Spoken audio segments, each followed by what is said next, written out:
up, everybody? Good evening. What's going on? What's up, Manic, Satellite, Ms. Roy, our Dominic, Low Dry. Hi, everybody. Happy, I think it's Thursday. It must be Thursday because my second evening stream in a row. Hope you're all doing well. I am doing splendid. I am doing splendiferous, even. Today was the last day of school for my kids for the year, for this academic year. And lo and behold, my older daughter has graduated middle school. So I am now the father of a high schooler. And if that don't make me feel like I just want to turn to dust and blow away in the wind, I don't know what does. Condolences, congrats and condolences. Thank you, thank you. Thank you, one, thank you all. It's just one of those things. The inexorable passage of time has come for me yet again, reminding me that yes, all things change, nothing stays the same.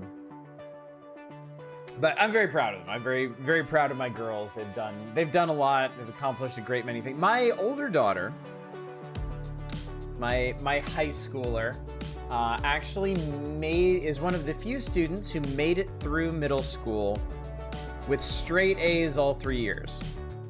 And she was recognized for that, and I was very proud of her for that.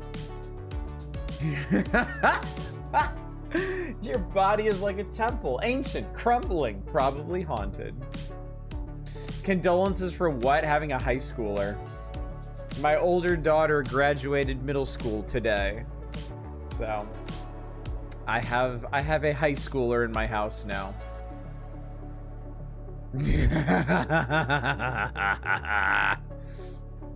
Yep. That's my life for the next 4 years. So. The next 4 years will be a time of great change and upheaval around here in chat, as if the last year and a half hasn't been. So we'll see how all that goes. I'll not belabor this too long. I'll not distract us from the evening's festivities with much of my prattle tonight. For as you can see, we have another full slate of games to check out. We are looking at last night as a frame of reference. We are tantalizingly close to being caught up. We are not going to catch up tonight. I'm going to go ahead and tell you that. We had the advantage of doing a bunch of demos and, frankly, a couple pieces of just irredeemable garbage last night. I would very much hesitate to say the same of tonight. The games I put aside for tonight are, by and large, builders, construction sims, management sims. Those, by their very nature, require a little more time to dig into and really properly evaluate. I am not expecting us to get through 10 games tonight. I will honestly be shocked. I will honestly be shocked if we get through 5 games tonight. Because I intend to give some of these their due. Assuming the Strait of Hormuz game was part of the irredeemable garbage, it would. I wouldn't say.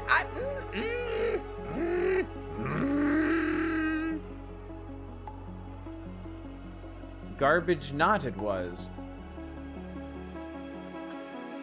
It wasn't a good game. The issue was it wasn't a good game, but it wasn't garbage, if that's a useful distinction for you. I maintain that game's heart was in the right place. But its mechanics were bad, and it used a bunch of AI shortcuts, presumably to hit the market while the Strait of Hormuz is still in current events, which honestly they probably got another 6 to 8 months to play on that one, with the way Mr. Deals is going. We got possessed by Miss Piggy. What's up, PM Collector Boy? Wasn't Dorfromanic referred to by another name originally? I don't believe so. I don't think it was. but I could be wrong. I'm always willing to be corrected. Gotta make sure this is on the Strait of Hormuz. So yeah, the plan for tonight, we are going to start with Pioneers of Pagonia. I got this key directly from the developers. They are the developers of the old Settlers series. I love the Settlers series. I've had my eye on this one for a while. New DLC is out for it. I don't know that we'll necessarily get to see any of the DLC tonight, but I really, really, really want to check this one out. Entirely likely we spend an hour plus on this one, just to really get a good feel for it. But we'll see. We'll see how that goes. I also need to do Ale and Tail Tavern tonight, just because I'm kind of running out of time to cover this one as per my agreement with its publishers. Just full disclosure. At the end of the night tonight, wherever we end up, I'm going to do a quick look at Farthest Frontier because they just got some really interesting DLC last month that Crate Entertainment was nice enough to bequeath upon me. So we're going to take a brief look at that. And then Dwarf Romantic got a free update, which has inspired me to revisit it. So we have to get through 4 games tonight. I am dead set on getting through those 4. What we get through aside from that, who knows? But again, these are mostly building sims or management sims, and those tend to demand more time investment. Thinking of Dome Romantic, renamed Dome Cure. Pretty sure the Strait of Hormuz is gonna be the Republican Party's Waterloo. God, I hope so. New deals every couple hours with Mr. Deals. Sup, Deep Thought? Good to see you. Thank you so much for the 75 stream streak. I appreciate it. Deep Thought 76 on a 75 stream streak. How about that? Also, I got a tall GMT tonight, so I am living large. Quick schedule reminder, tomorrow morning, 9 a.m. Pacific, back to Satisfactory. It's going to be another architecture stream, but towards the end of making some very real, dare I say, concrete progress towards establishing a true truck logistics network. I'm going to finish my concrete plant, which shouldn't take too long, and then I'm going to start on the chemical plant. I'm going to start with local petroleum production, which hopefully will get me the fuel that I need to fuel an entire fleet of trucks running hither and thither, bringing me stuff. Next stream after that won't be until Monday, and it'll be more Satisfactory. So just remember, for the time being, Monday, Wednesday, Friday, 9 a.m. to noon, Satisfactory. We're satisfactorizing the shit out of things. And then Wednesday and Thursday nights, depending on the volume of indie games I accumulate, both may be indie variety nights. If I can cram them all into Wednesday, then that frees up Thursday to be the power hours for those of you that remember our storied series. Speaking of storied, Endive! Jesus Christ. Here it comes. Most people don't know that Scooby was in charge of rolling the blunts. This is because Shaggy's blunts don't always work out, but Scooby Doobies do. Scooby's Doobies do. I like that. Austin Spafford! Good evening. Good to see you. Free game, strange play game called Eats and the Red Lantern. Ooh, I'll have to check those out. Thank you for mentioning that, PM Clark. Actually, if you haven't posted about that in Discord, you should do that too. It'd be nice to keep track of them there. Anyway, let's get rolling. Ah! You can see my desktop. How embarrassing. Let's get going on some Pioneers of Pagonia.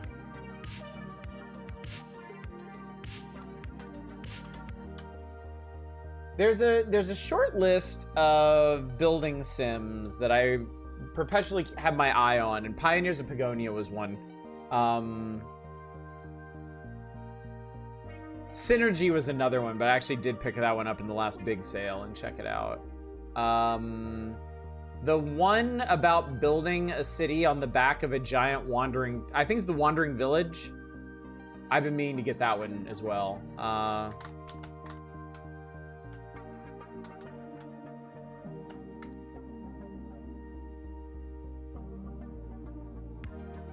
Next week's schedule. Oh, is Next Fest next week? Bought the mouse game. Mouse PI? Shit. Okay. Well, if next week is Next Fest.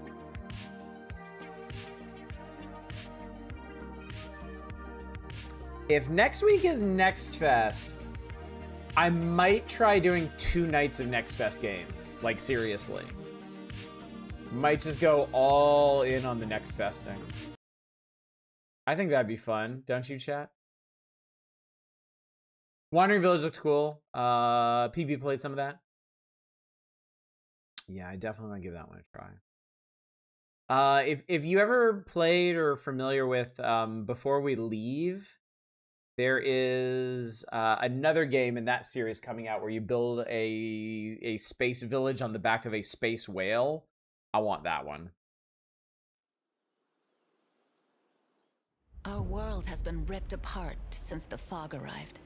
Not the fog! Traversing the seas between the new islands is a perilous endeavor.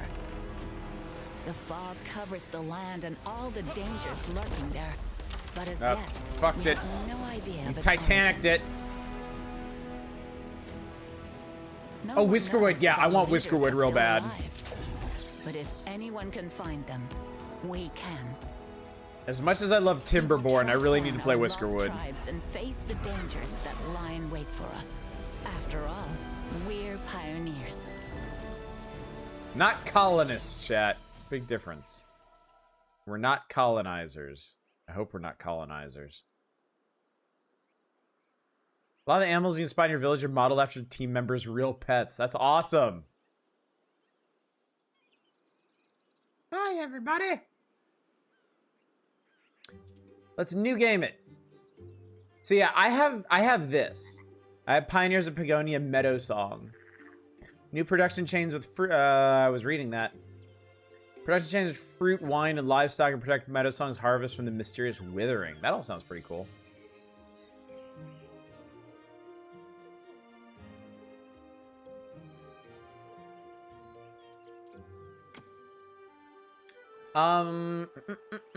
Campaigns, official story. I love official story experiences. You know what?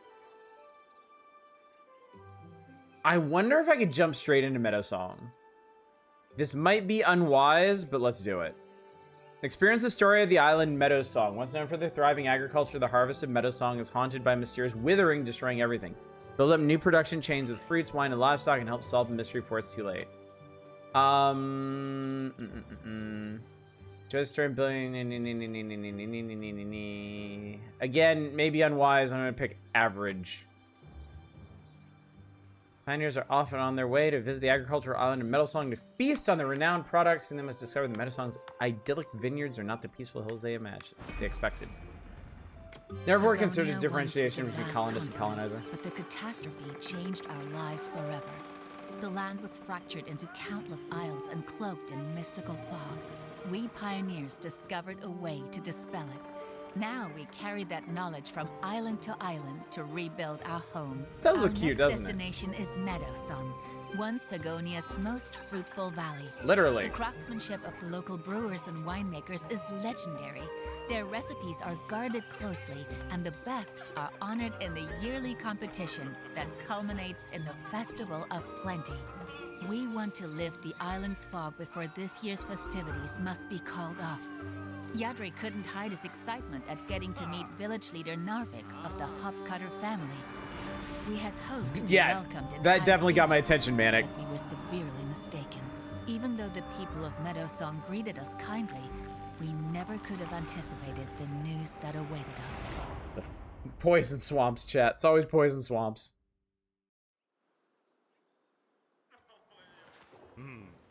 Called off. I think you misunderstand. We can lift the fog. You'll be able to move on your island freely again. And I think you misunderstand us. It's not about the fog or valley or whether Meadow Song has become an island now. There'll be no Festival of Plenty this year. There'll be nothing at all if the malt blooms don't stop their backstabbing. Yeah. Malt blooms. Now, slow down. What's this? You must have dropped a keg on your head. For the umpteenth time, I have nothing to do with this. This is a Petek Malt Bloom. Brewer's son. You have nothing to say here. First you destroy our harvest, then you accuse me of a lie. Preposterous. What is going on? My family was always a thorn in your side. You just wait until the Pagonians discover my beer, then you'll sink into obscurity where you belong. How have the games been so far? We're just getting started, Arcane. This is the first one. Pioneers of Pagonia. We're checking out the DLC for it. Meadow Song. Don't make me laugh. You won't bring us to our knees by mucking about with poison, and believe me, we'll come to regret that you chased our daughters away. Narvik, that's too far. These baseless accusations help no one. You're really siding with the malt blooms? I'm siding with Meadow Song. Nothing more, nothing less. And that's what we all should do. So stop fighting over these pioneers' heads and go lift some beer kegs.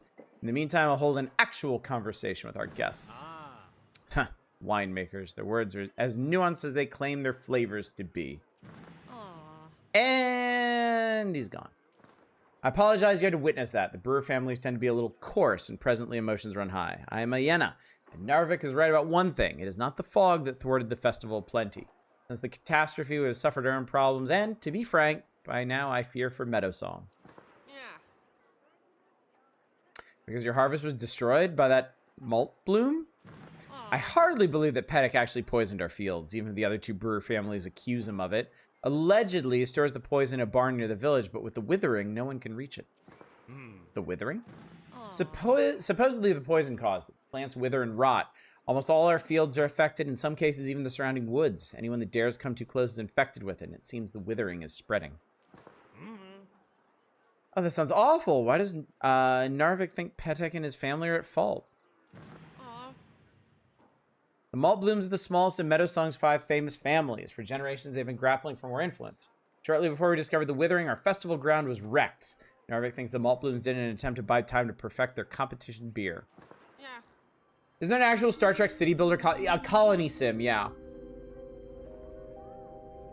I have no idea how you do one of those feeling pointless anti-thematic. I mean, just have a bunch of weird shit going on the planet. I always thought, if I actually had the wherewithal to be a game developer, one of the dream games that I would want to do would be a Star Wars colony builder, where you run like an outpost somewhere, where you manage a place like Mos Eisley, or like Cloud City, or something of the sort.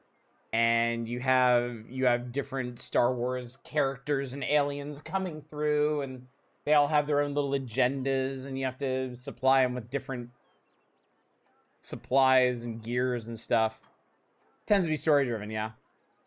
I think with some smart design, you can make a builder that kind of has emergent storytelling, not through discrete like storylines, but through the interactions of the character. I mean, that's basically what RimWorld is.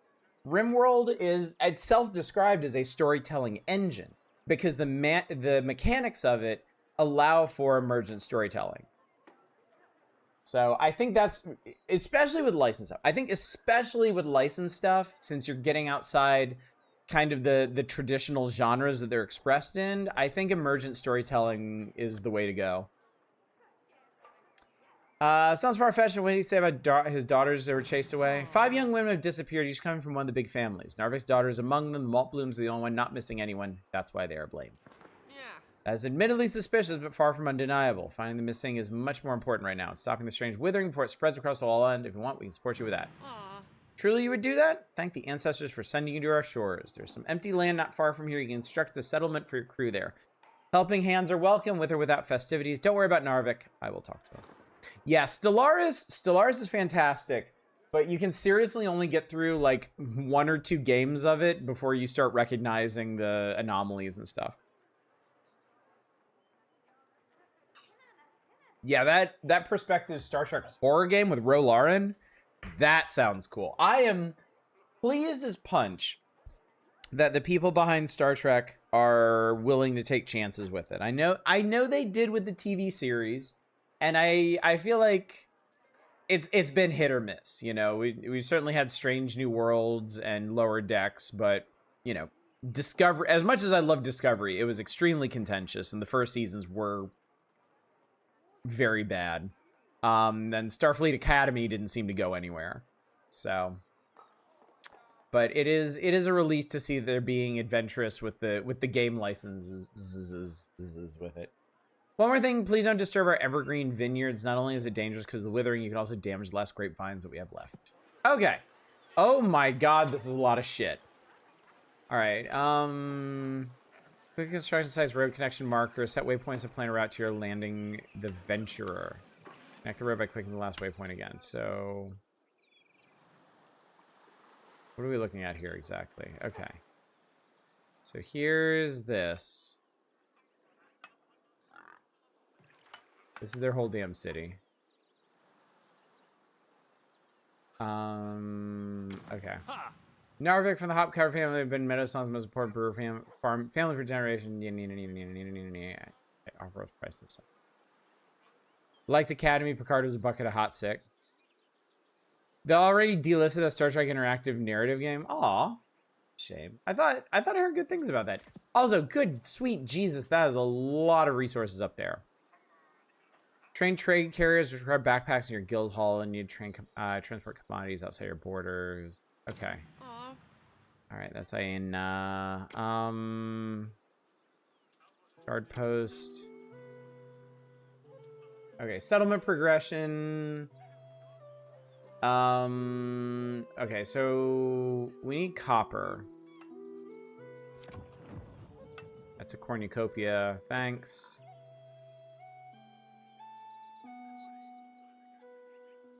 Do I need a filter view to see copper or something?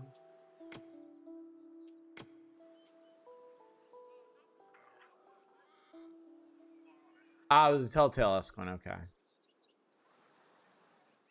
Huh? He's... Yeah. Hey. The building, I've never seen anything like it. Been deserved for some time. Okay. My people do, in fact, lack homes. I can't deny that.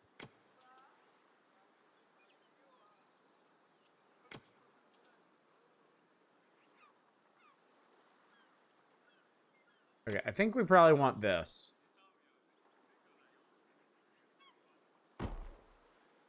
Let's go ahead and do that.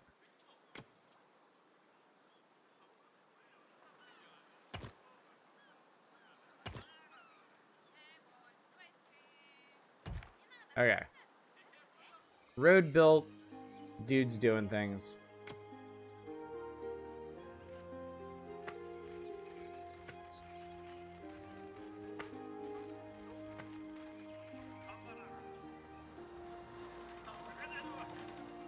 In general, I really just want... I've always said this. I really just want IP holders to be more adventurous with their properties.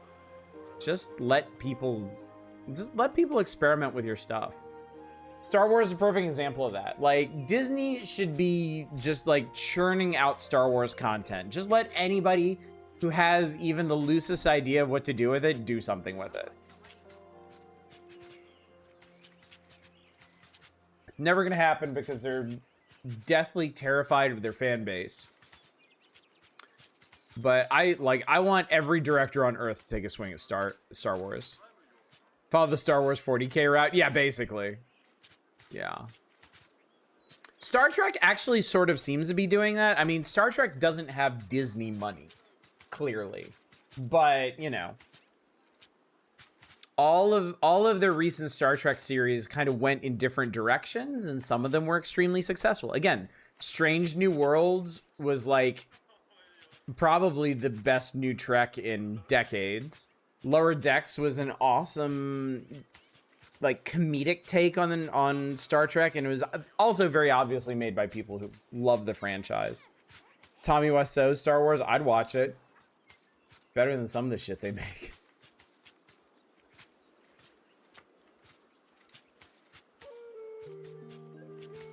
Forager hut. You're gonna need a resource depot.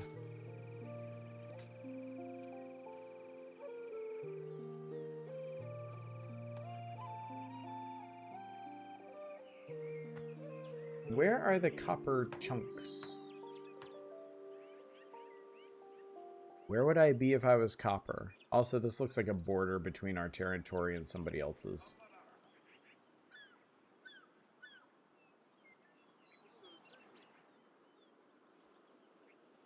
I don't really see copper anywhere, so.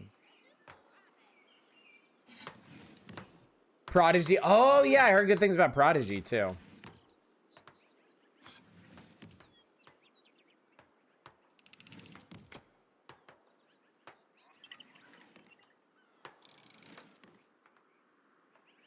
Yeah, I don't see anything that looks like copper, so I think I'm just not going to worry about that.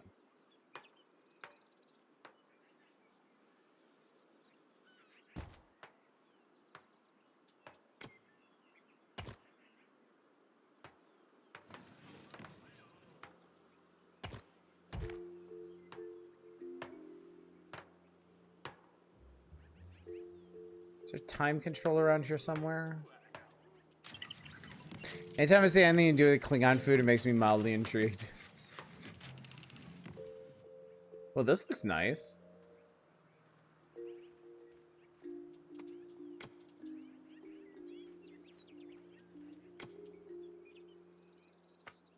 How much wood do we have?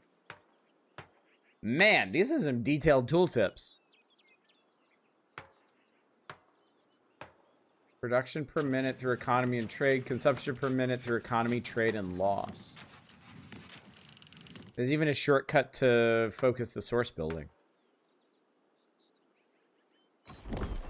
Boom. Got it. There we go. Okay. Cool. Guards, additional pioneers, and other basic military and construction units can be manually ordered to the village hall. Okay. Carriers only leave the ship and start working if they have a home on the island. Okay. So we are going to need a chutzpah.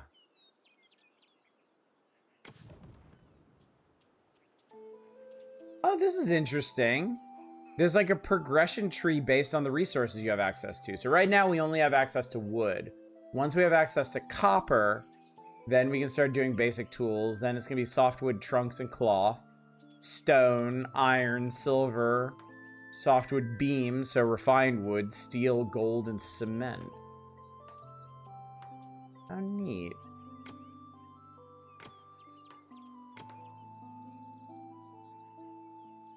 So this here... Alright, yeah, it lets us reassign people as things. I'm not going to worry about that at the moment. Alright,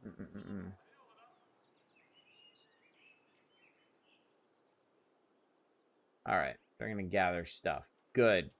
I guess let's build some houses.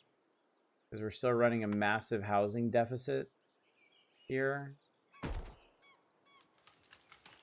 At least the space between these guys. We'll start with that. Oh, here's the time controls. Okay, we can speed that up. The game's strictly building. Is there defense combat? There is, yeah. So if you've ever played a Settlers game, I think this is very much going to track with the way the Settlers games went. I streamed Settlers Paths to a Kingdom one night, which was one of the more recent Settler titles. It's basically a building sim with kind of advanced economics, heavily focused on trade, but also with some like military aspects to it. It's kind of in the same ballpark as Anno. Smart Pagonians always automatically look for their next task to fulfill. Okay, cool. Building's not been connected to a road network. I disagree. I think you're full of shit, game. All right, we need a workshop.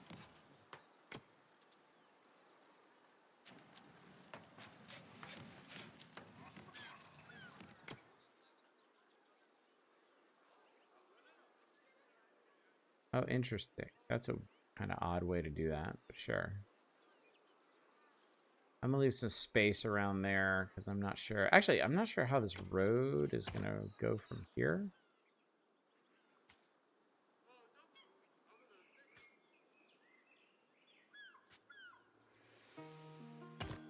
Let's just go ahead and lay that down so that'll be ready.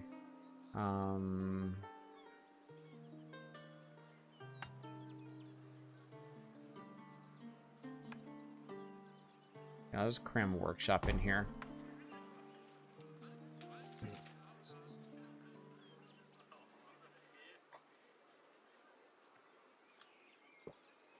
Look at them all lining up to be useful. Food supply. We need foraging.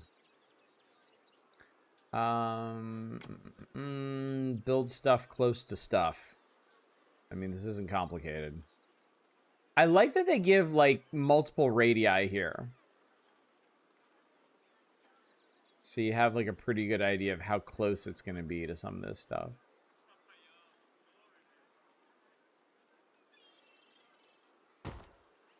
Yeah, let's do that. There we go. All right, and then back up to 5x speed. And just zoom along. All right, so wood. All right. Yeah, these tooltips are something. Like, they actually show available and reserved wood based on your construction needs. I just have to say about huts.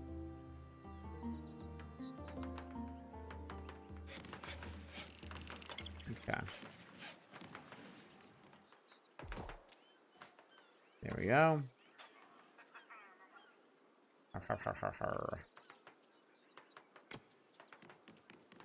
We're not to storage yet. All right, workshop is done. Workshop can make a number of things.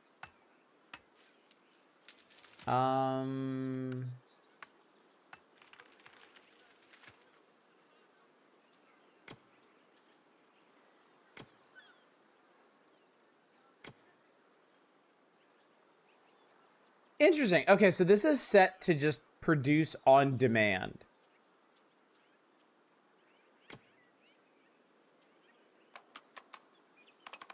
Let's set a minimum stock here, because I think those are going to be useful. I also saw on here that we're going to want a spear.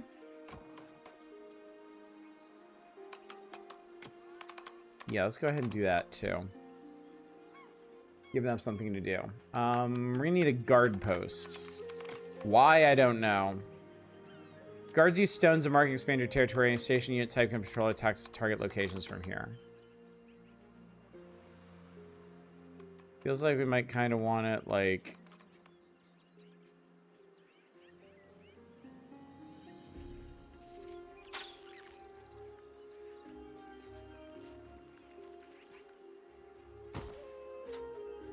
maybe like there or something.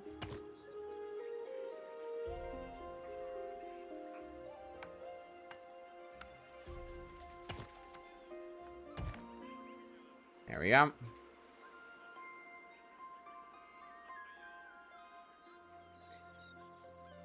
Yeah, chat, I love building sims. I'm really, really huge fan of building sims, but you gotta, it's kind of hard to do variety nights of them because you gotta give them time to cook. You really, really, really gotta give them time.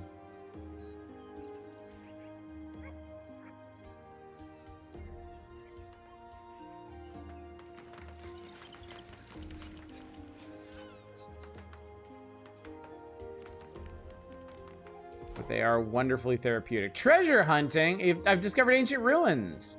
Ruins hidden treasure nearby may contain coins, gems, raw materials, equipment. Okay. Need treasure hunter's lodge. Interesting. Missing guards. Guards cannot leave your territory. They extend your borders using stones. Okay. Carriers are very busy. I think that means we need more. Let's recruit a guard. Are you a guard? You're a guard. Give me a guard. And then I think we're gonna need more housing.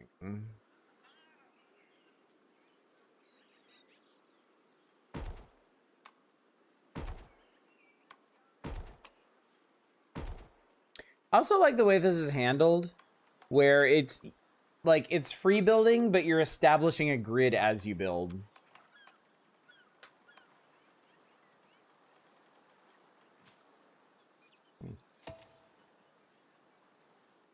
All right, guard established. Okay, territory expansion is enabled. Let's see how this works. Set the claim focus point of territory building in the direction you want to expand. All right. Set claim focus point. Let's head that direction.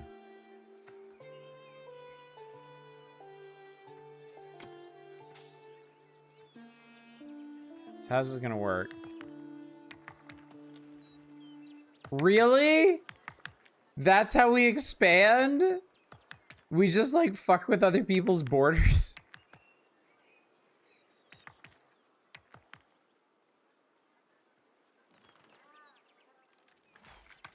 We have a rock-based border system.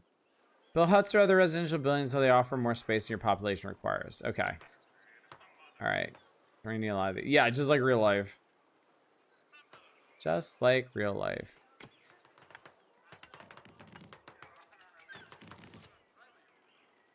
All right. I think I only need like 2 more houses, so let's build a couple more. I'll give them some space here too. That's not actually what I meant.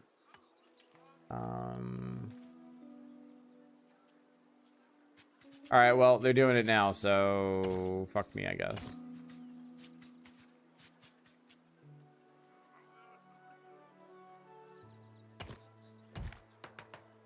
All right, fine. We'll build our houses this way. The way to rotate it is a little odd.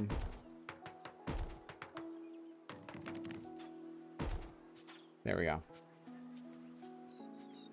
They read that news story about the Belgian farmer guy or played that board game.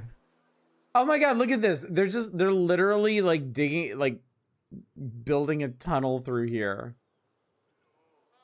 I thought they were going to do this more evenly. Oh, there's copper.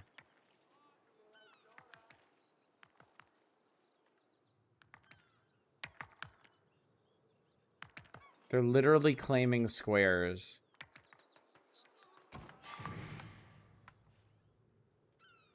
Wow, they were extremely precise with that. Wrong with having these wolves. Why are they attacking the middle of our settlement? One of your units is infected with the withering. Oh, that was a... Okay. The withering has infected the first pioneers, so weakened they dropped his tools and stumbled back to his home. Stop it spreading or at least curb it, else you'll all be ill in no time. Healing berries. Okay. That's caused by the withering and spraying fast. If I do something, our village will be lost. Okay. Alright, healing berries. Withered Pagonians. Drop their equipment and walk to nearby residential buildings. So we need healing berries. Those are raspberries. Those are elderberries. Those are porcinis. I don't have healing berries. Oh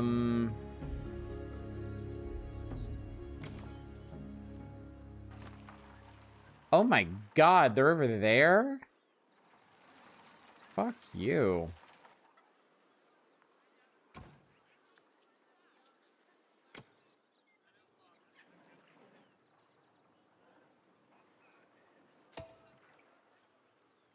Oh, that's out of range. Okay. Alright, well, we're claiming copper at least.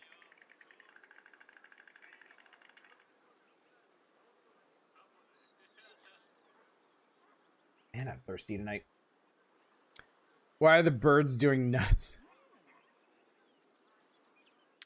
This whole territory expansion thing is kind of weird. I was hoping for something a little more organic and not having to like paint the landscape. Like, look at this. Cool ass looking deer though.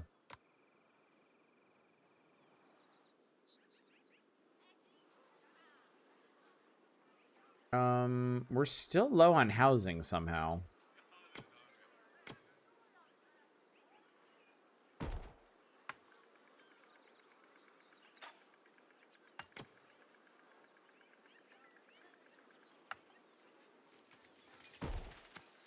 What's up, Hildy? This is cute, isn't it? This is Pioneers of Pagonia. Made by the developers of the Old Settlers series. And so far, it plays very much like the Old Settlers games.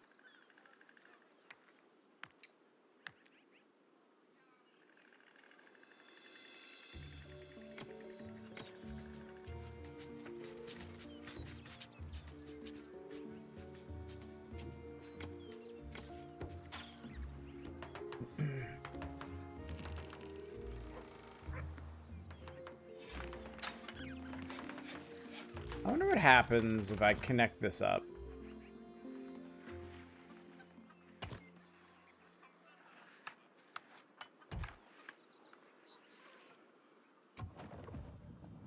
We still don't know what to do with it. It's simply there.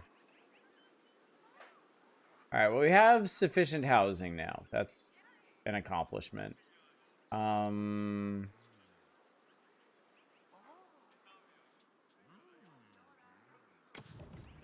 We need copper.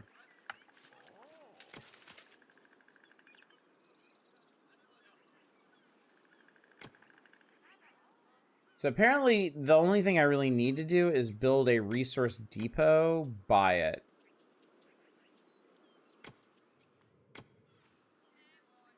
Like my mistake was just that the resource depot is not close enough, I guess. So we'll do that, and then I don't think I can actually connect this. Okay, I can connect that road. This is super ugly. I'll take that.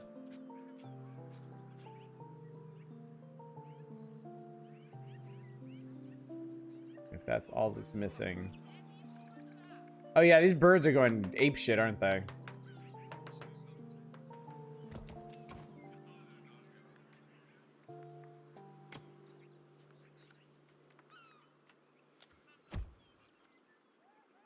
All right. Achieve a milestone by getting access to a new resource. Okay. We obtain copper, whether we can craft new tools, design plans for new buildings. So now I have access to new stuff. Woodcutters. All right, but they need axes. Hunters. Fishing. I do like fishing, but we gotta make fishing rods. Wood workshop. Produces bows, rods, shields, torches. Okay, so you can kind of see the economy here is a bit more involved. We need to make specific things for people to use. They need hammers. Hammers take copper and wood. All right, but all this is set to do on demand, at least. So I'm gonna set all this back to on demand. All right. We need a woodcutting hut and a weaving shed, supposedly. So let's start with that, I guess.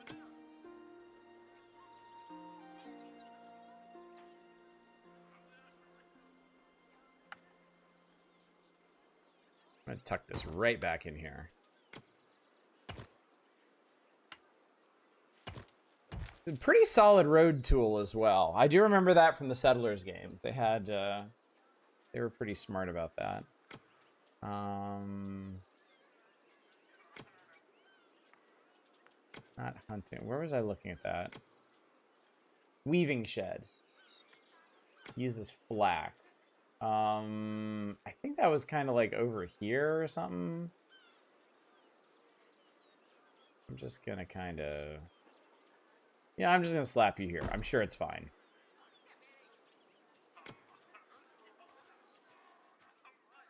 Look, okay, look at this border bullshit. Can I please just mark out an area that I want you to claim? Do we seriously have to do it this way? Village hall or guild hall is missing tools required trained workers. Okay. I think that's okay, though, because I think these guys will make stuff. Yeah, producing. I'm pretty sure, yeah, you can see the demand marked here. So they'll make stuff based on orders. I mean, honestly, it might be a good idea to set like a minimum of these things. go ahead and make some stuff. Softwood is used for construction. Hardwood is needed to craft tools and weapons. You can choose which trees to cut. Default woodcutters only cut fully. Okay. So yeah, there's softwood, there's hardwood, and there's just wood. I like the grid around the house has a nice space. It really is. Yeah, it's extremely helpful. I was talking about that earlier. It's nice that it's basically a free building system. Kind of like a lot of modern city builders, like City Skylines. It's a free building system, but it still displays a grid so you can estimate. Like, so if I want to build a house like here, I can space out enough space for another house next to it, and like a pathway between them or something. Yeah, it's great. Really, really great. Could a crack bear... How much crack could a crack bear bear if a crack bear could bear crack? I like that. I like that. Speaking of houses, let's snap a few more on here.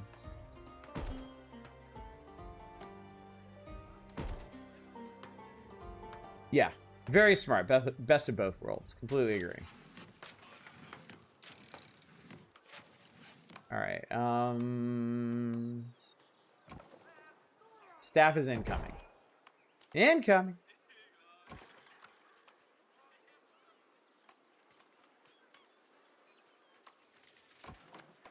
These guys are working on axes and kniffies.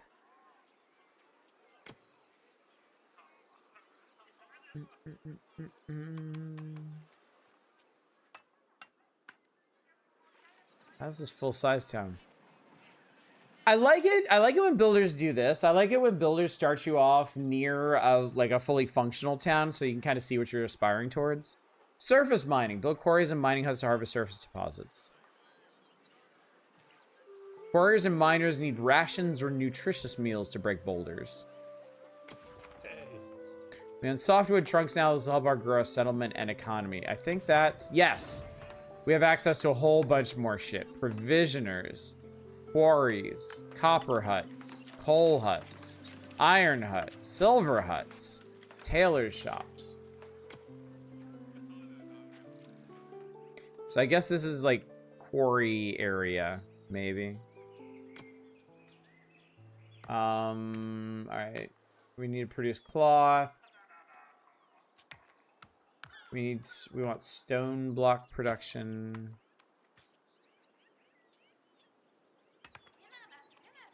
Oh, quarry is under...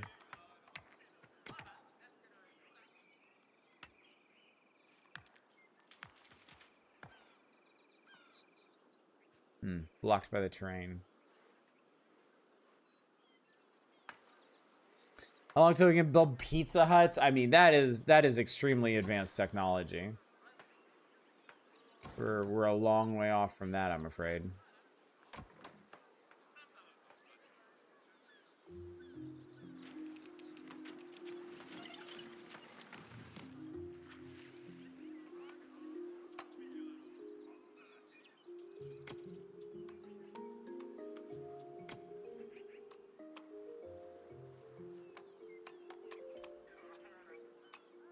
Man, I hate that's the closest I can put that.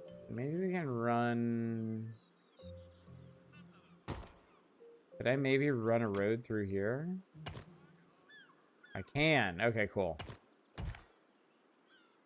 Let's build our quarry in the middle of the forest. Fucking why not? You need to return to Northgard? I bought Northgard a long time ago. I never actually played it. Like so many other games.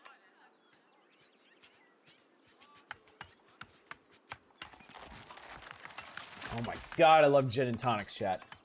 I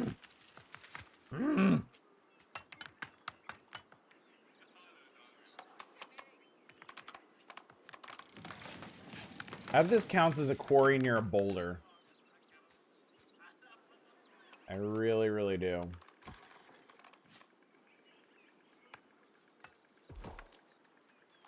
We build the first buildings that need food. Quarries and miners need rations. They're made at the Provisioner. Provisioners produce rations for exploring Pagonians. Okay. Okay. Holy shit. Tailor shop can make backpacks, suits of armor, robes. That's pretty cool.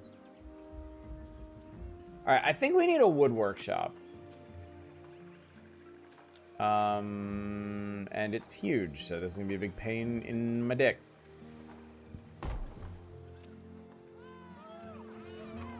We produce cloth. We can construct new equipment and buildings.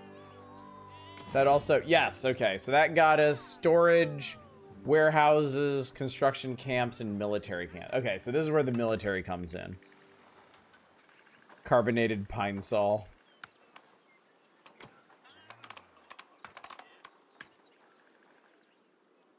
Chop, choppity chop, chop, chop, chop.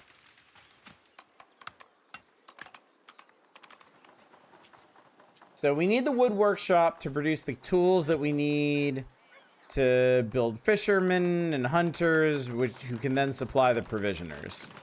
If that all makes sense.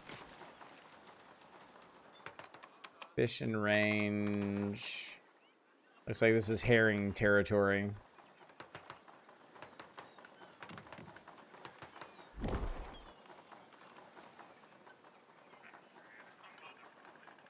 The herring Tory.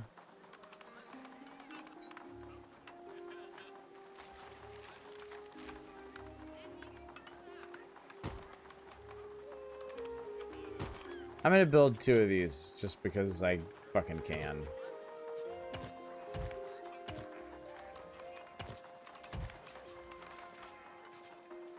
I can do anything, chat. I can be whatever I want to do.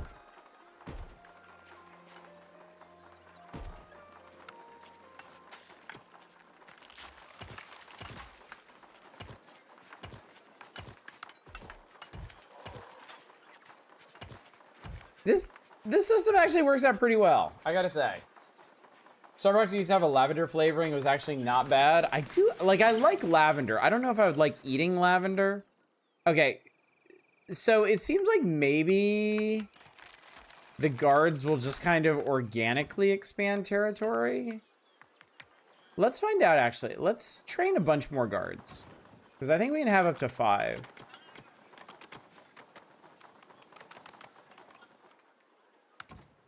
Yeah, this place will support 5 staff.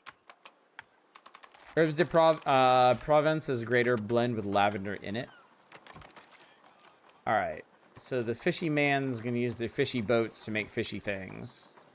And then we'll provision. Yeah, let's do a provisioner. This right here is what I love so much about building Sims, chat. I just love everything humming along so smoothly. I really, really enjoy it.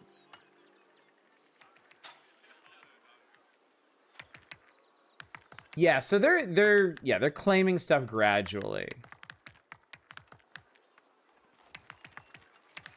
So you don't actually have to use the directional thing, because that'll make them beeline. You can just let them do it on their own. Technically, you never eaten a pop. What's up, Eva? It's good to see you tonight. I know about the quarries. It's fine. We're gonna be producing. We might already be producing. Yes, we're producing rations. Shut the fuck up. Shut your face hole. We're working on it.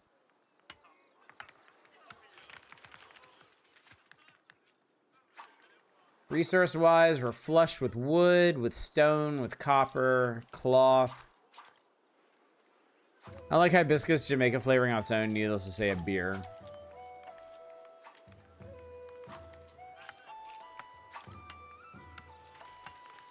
One of the worst beers I've ever had was a hibiscus IPA or something. It was insipid. Insipid is a really interesting way to describe a drink, if I may be so bold. All right, I need to recruit a builder.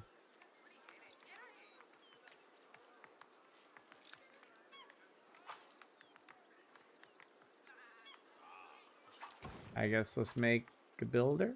Are you a builder? You are. Give me a builder.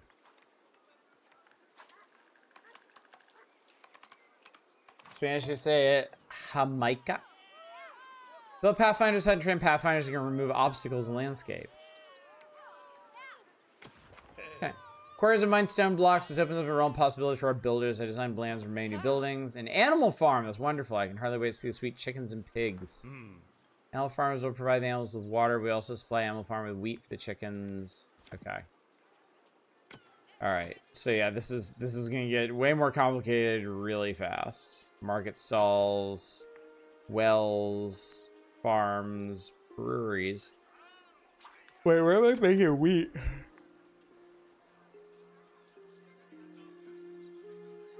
Okay. I still don't have access to, like, conventional farms. Ooh. Guild halls and stuff.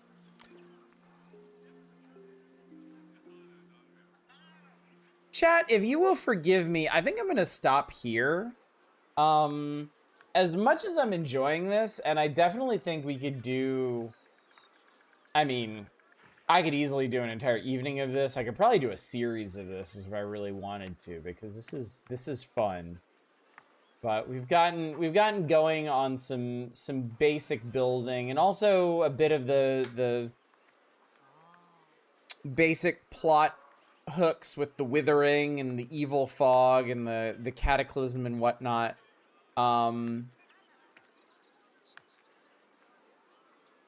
There's a bunch of tasks here over the course of that. Like, I can tell this game's campaign missions take hours to complete on their own. We need to find missing family members. We need to find the festival grounds. We need to find the Malt Bloom Barn. We keep our infection level down. Gather berries. Recruit some fancy-ass combat units. Trade a bunch of stuff. Kill off the settlement like an angry guy. I played through all of TR-49 last night. What is TR-49? I'll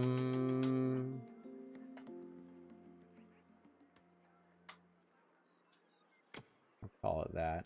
But yeah, in the interest of getting to our other games this evening, I like this though. I like this a lot. I think this'll fit in quite nicely with my collection of builders. And like I said, I love the Settlers series. It kind of pains me that if you want to play a Settlers game now, you kind of have to go back and deal with like antiquated launchers or apps that don't really want to work. So Pioneers of Pagonia can scratch that Settlers itch in a new, more fanciful package. Like, I'm there for it.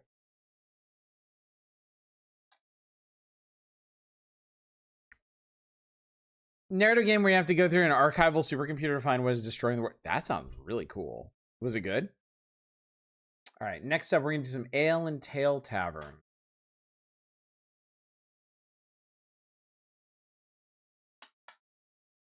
Maybe a bit of a similar theme here.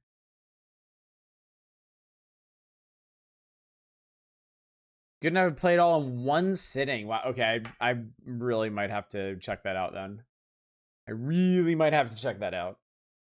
In a similar vein to her story, a sort of combination of narrative and needing to pick up on clues on how to get your hands on more information. I like that. I like these sort of like puzzly narrative games, narrative puzzle games, where the puzzle is deciphering what the actual story is. Like how to even tell what the story is. I like those a lot. Yeah. The hell was that? Give me a new game. The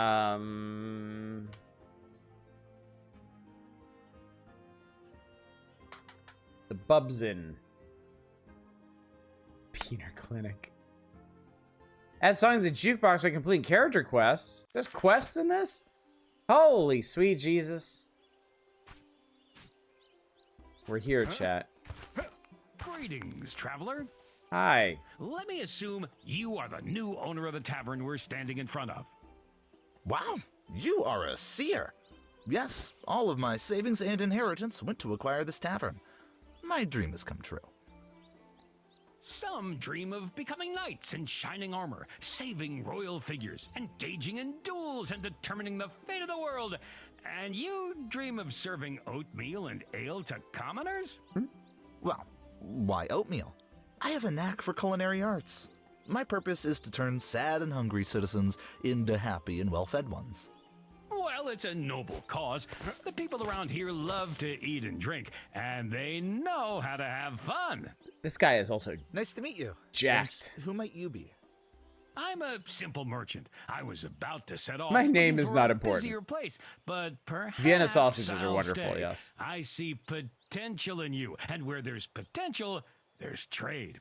In short, if you need anything, come to me to buy, to sell, and I'll also share some news with you. What a wonderful place, and such kind people. Our land is wonderful indeed, but it's not always peaceful, especially at night. Monsters roam the forests and swamps, Monsters. disturbing the peace. But don't be afraid. Don't I have be afraid. weapons too. Could you elaborate on that? Don't sweat it. It's mostly just village ghost stories. Interesting to hear an But American getting an voice in a axe fancy is setting. A good idea. You'll use it to keep things in line at the tavern and to send any troublemaker packing. You have a way with words. So, all right. We need to buy an axe. Interested in making a deal? The axe is a consumable. Break the planks to get into the tavern. So this is it. The ale and tail. Humana.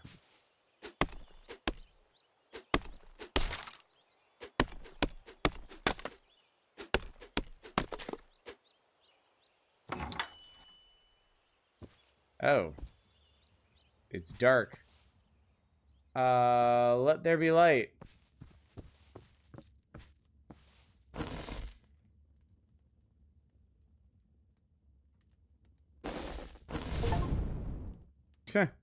Took a couple tries to get that light going. Ding. What's up, ball of work? Sorry, but booze and kindness are two things that shouldn't appear in the same sentence.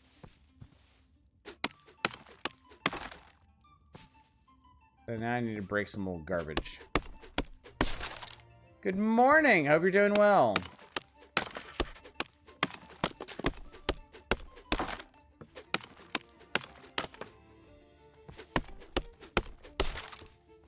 Apparently, I also need to buy a broom. Ah, that's why this is consumable. It has durability. I should have known that. I should have seen that coming.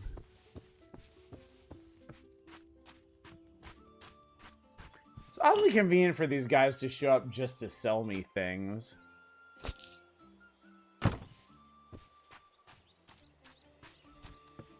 That was more like a, I don't know. One of those things that you jam cannonballs into cannons with.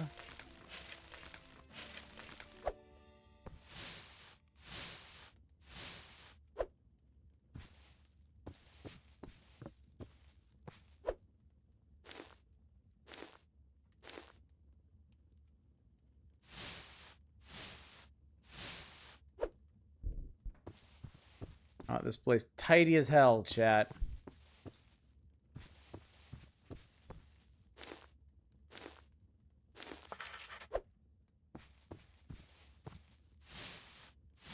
Clipping the door is faster than opening it, true. Advanced door access technologies. Somehow we're still only like 60% clean. Well, I'm not gonna worry about it. Yeah, I can't actually push the button on the door. Wow, that's not a great way to handle that. Alright, time to buy Traveler? a whole bunch of shit. Great, I can't see that when I'm in the shop. Barrel holder, dishwasher, stove, fermenter, and brew. Oh, they highlight them, thanks.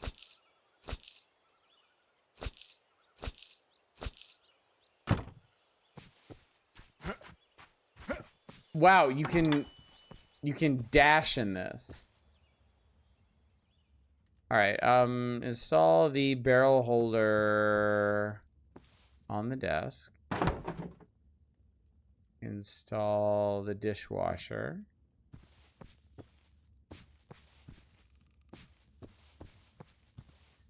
I guess it doesn't really matter where I do these things.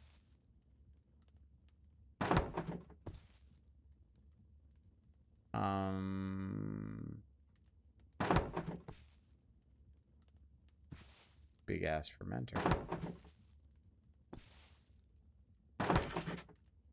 Now I need a barrel, barley, bucket, and mug.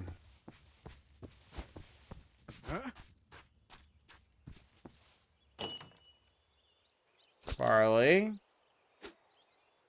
barrel, mug, bucket. And Banks would take care of this shit. Why all these games start out with the owner being given an absolute dump?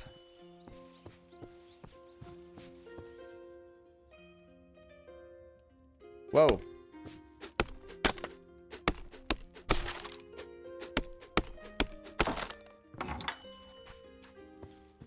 Fill yon bucket with water.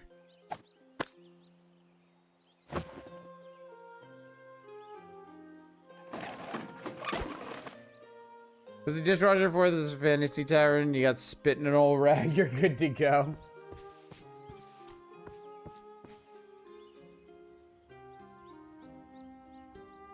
Make a barley wort. Barley wort. I need barley and water.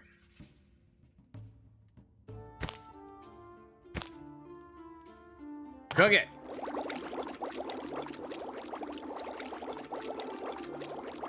Wort is a proto beer.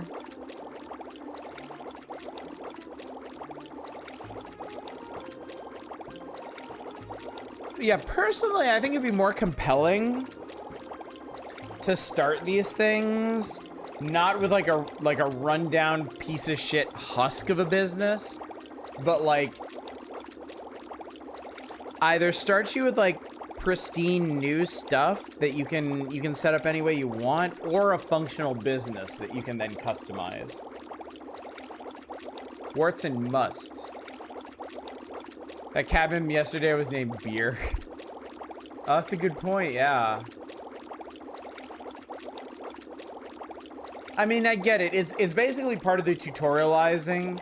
Basically teaching the player that, yes, you're going to be spending a significant amount of your time just tidying up.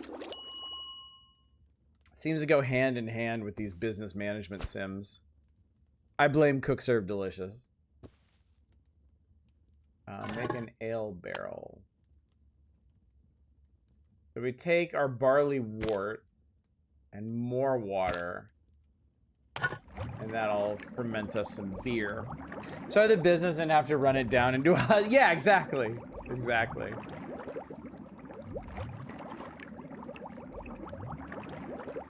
Ultimate nihilism sim. Why did we never get a Brewster's Millions game, huh? Alright, install the ale barrel. Fill a mug of ale.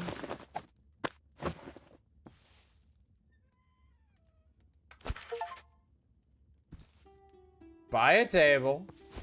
Equity investment simulator coming to your PC soon.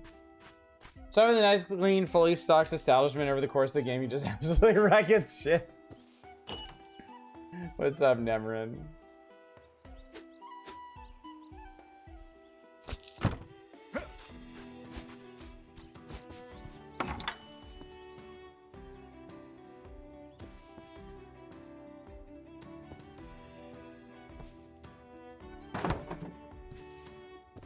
Create a barley porridge. I need more barley. I have a beers that lagers use bottom, use snail uses top. Greetings, traveler.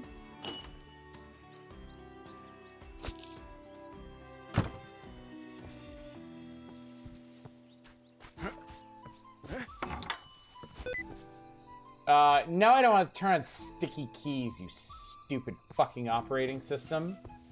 No one in the history of this earth has ever wanted to turn on sticky keys. Go fuck yourself.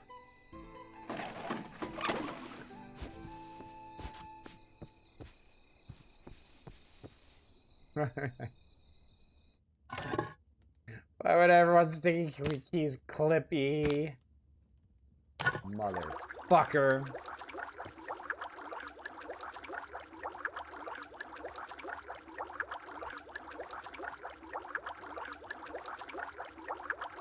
I gotta say, the animations and sound effects in this game are pretty enticing. I do like that.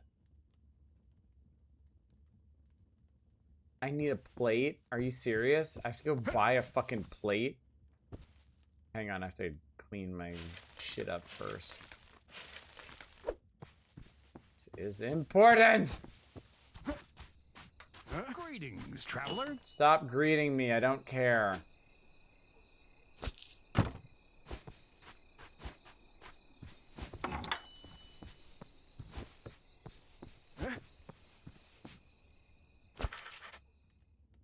Alright. Add a barley porridge and an ale to the menu.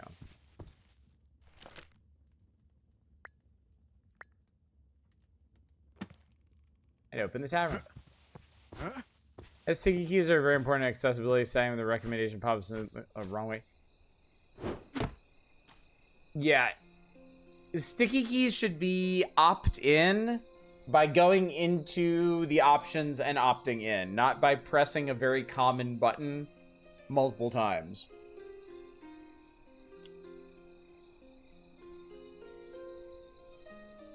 Like, it's the year of our Lord 2026, and Microsoft somehow still doesn't understand that people might mash the shift key multiple times for reasons other than wanting to enable godforsaken sticky keys. Well, hello there. Can you turn that dialogue off? Yeah, probably. I thought I did. Lorelei Hartwood. Have a mug. Yeah, what she said. Yep. Man, she just keeps talking. Aren't I gonna need more mugs? I think I'm about to need a lot of mugs. Barley porridge, ale and barley, and I can hear their stomachs rumbling. Hang on, we're gonna need more everythings. Greetings, traveler. Shut up.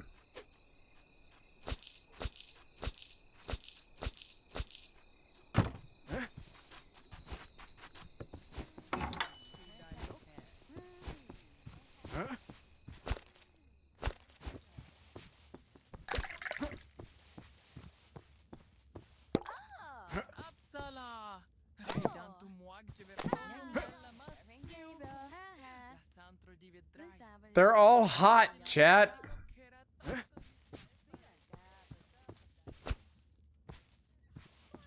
Women in this universe breathe through their cleavage.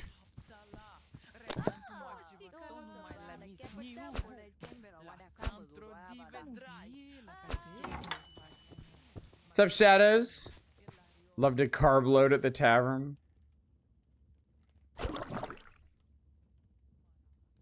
Oh my god, there's a fucking dishwashing mini game. Oh, I have to hold the button to clean. Wow, okay. If you say so, video game.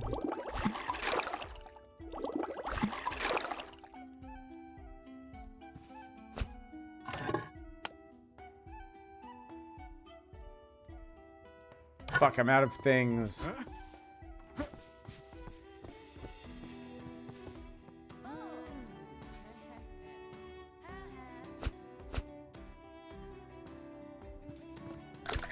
There we go.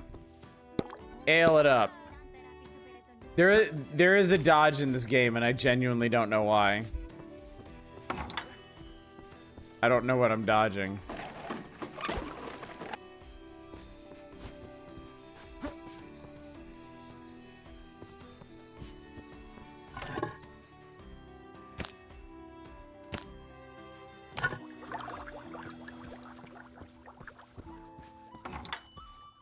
Finally, a man. Eat my porridge. Eat my porridge and become strong.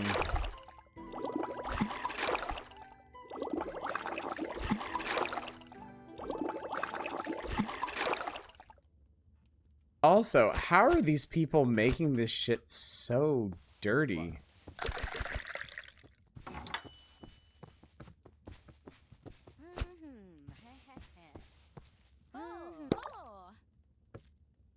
Hot men eating porridge. That's somebody's fetish.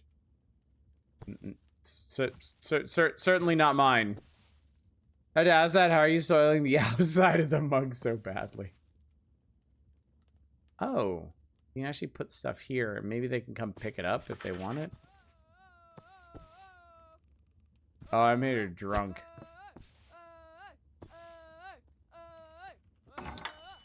She's gone stupid, chat.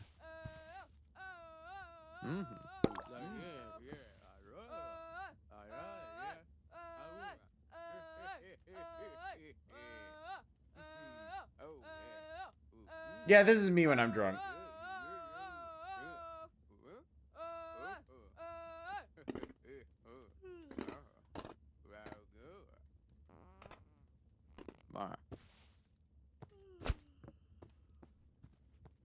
I don't think she's gonna leave until I close the tavern. So we're gonna close the tavern.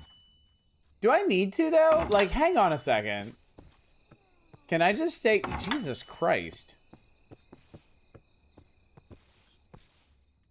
Are you wearing a bracelet?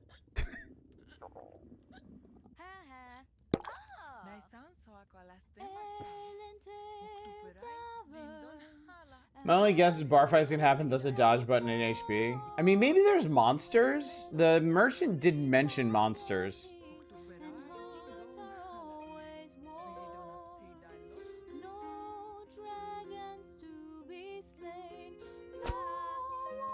Mama. Yeah, why would I close the tavern if I'm just gonna keep having customers? I don't see a problem here.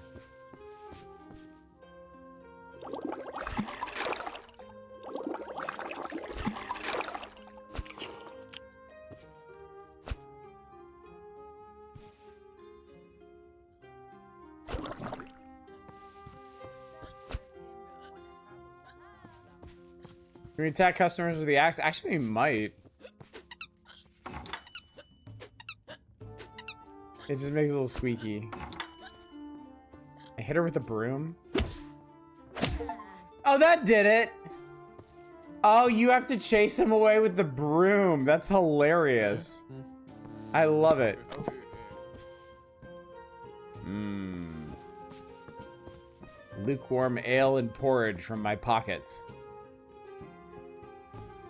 Alright, game, if you fucking insist, I'll close the tavern. We're closed. Fuck off.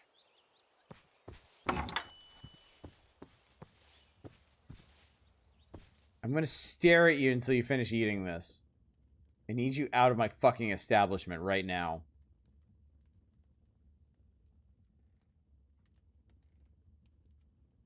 Any day.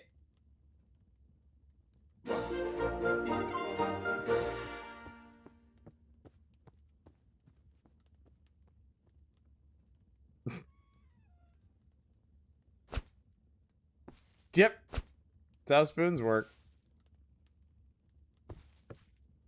Sure showed me. Okay.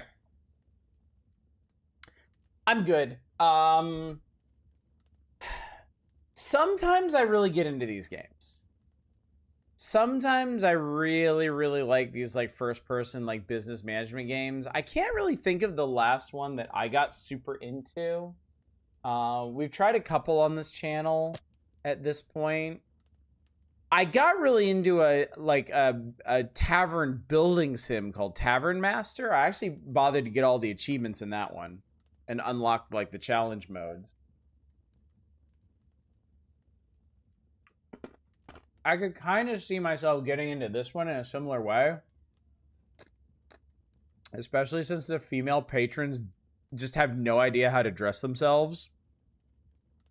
I mean, look, I'm not gonna lie, there's a certain appeal there. Also, there's a red cloaked owl that just scoots around or something. I mean, that's cool. And you play this multiplayer.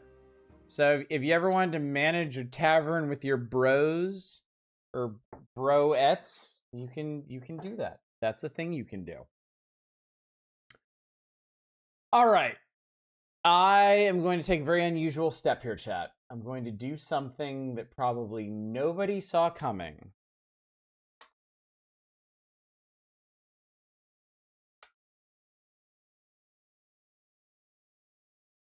Bros, broettes, and brothies.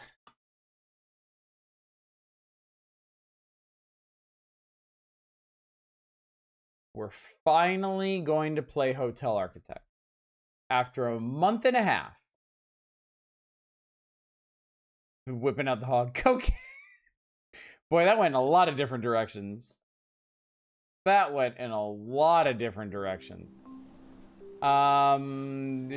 Shut the fuck up. I don't care.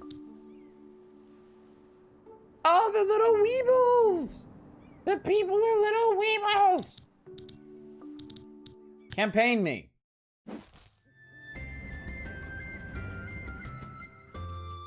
I think we run the one with no roof. Ahoy there! So, you want to try your luck in the hotel business? Say no more. My name is Anna, a self-proclaimed hotel guru and business coach, and I'm here to assist you in achieving your ambitious goals. Let me start by welcoming you to the Swedish West Coast. The area is brimming with backpackers and sporties, making these guest types your top priority. Since this is your very first hotel, I will guide you through the basics before presenting you with the main objectives. Let me know when you're ready to begin. I'm guessing this game is of Swedish origin. Psst, I'm over here now. Click on my chat bubble to begin. Let's start by learning how to navigate your hotel. Try moving the camera to explore the location. Okay. Gotta fucking, YTPS skip where my stream said we're finally gonna play cocaine! Well done. Now try rotating the camera. Lastly, you can also zoom in and out. Great job. As you may have noticed, there is a lack of bedrooms in this hotel. So let's start by building a brand new one. To create a new structure, you need to build a foundation. Click on the highlighted icon at the bottom of your screen and drag out a foundation in the marked area. Okay. Perfect. Now we want to split the room into two. Let's drag out some inner walls. What? Oh, because I'm a foundation. I'm a moron. Well done. Let's make sure people can access the new rooms by adding doors. Place 2 singular doors of your choosing on the highlighted areas.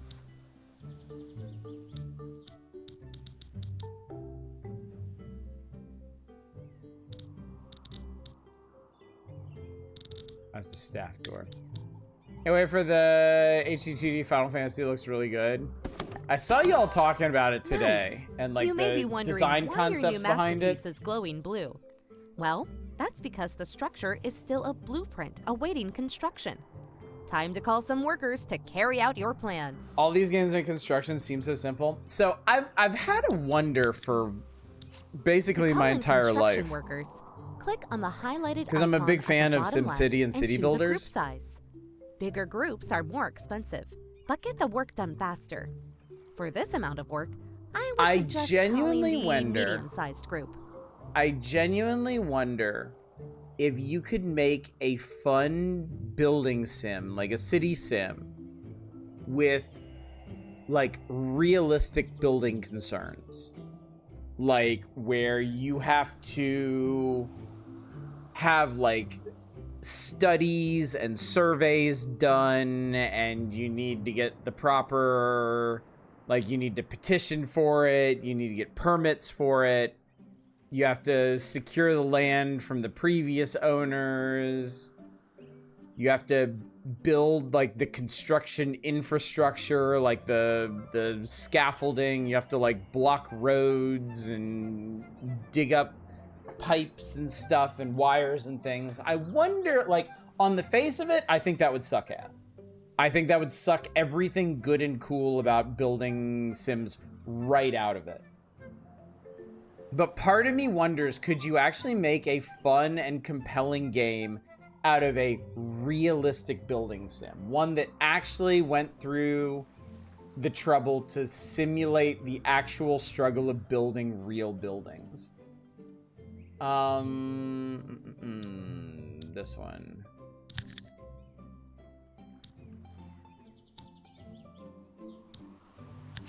Good choice. This is actually unique. Having to call in, like, Shortly after having to you call in contract construction workers. they'll to arrive in a build vehicle your shit. just outside of your hotel. They sure do. I love that they're weebles. They wobble, but they don't fall down, chat.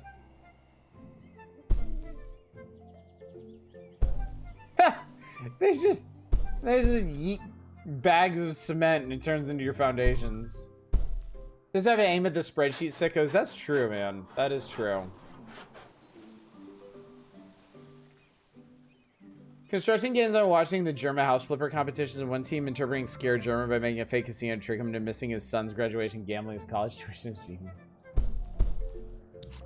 For as long as you have unfinished construction tasks on the property, the workers will automatically fetch material from the truck and, task by task, finish all of the work. Perhaps you may enjoy a micro-genre of YouTube videos I stumbled upon where architecture students build a tabletop-sized house out of the same concrete techniques they use for building a real house. I would be interested in that. That does sound pretty cool. So now we gotta wait for the Weebles to build everything. These are some great building animations. I like them just flinging blocks up there.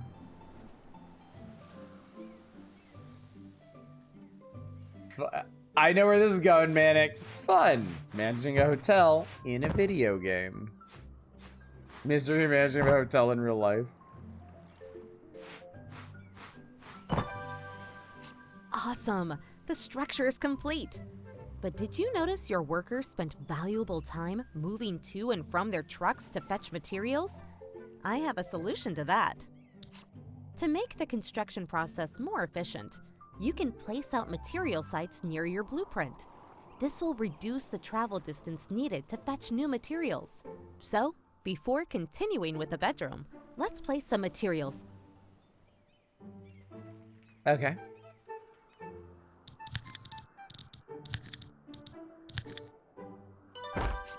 Excellent. The next step is to customize the floor and walls of the new rooms. Choose your preferred surface materials and place them in the highlighted areas. Yeah, this seems like a building sim that's actually concerned with, like, the logistics of what you're doing. I mean, it's not real complicated about it, but the fact that you have to put down, like, piles of junk used to do this. Let's see. Oh my god, that's so cute.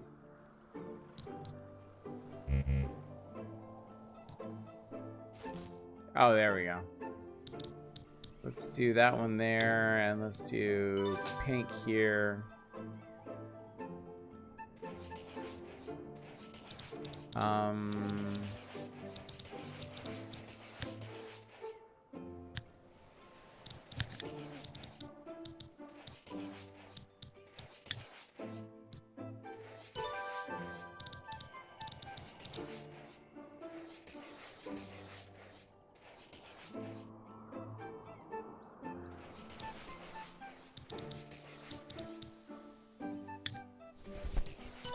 There we go. Ah, nice. The rooms are gonna be hideous. Now far more interesting.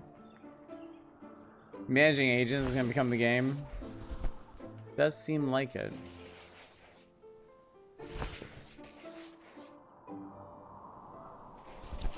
Now it's time to actually designate your new rooms as bedrooms.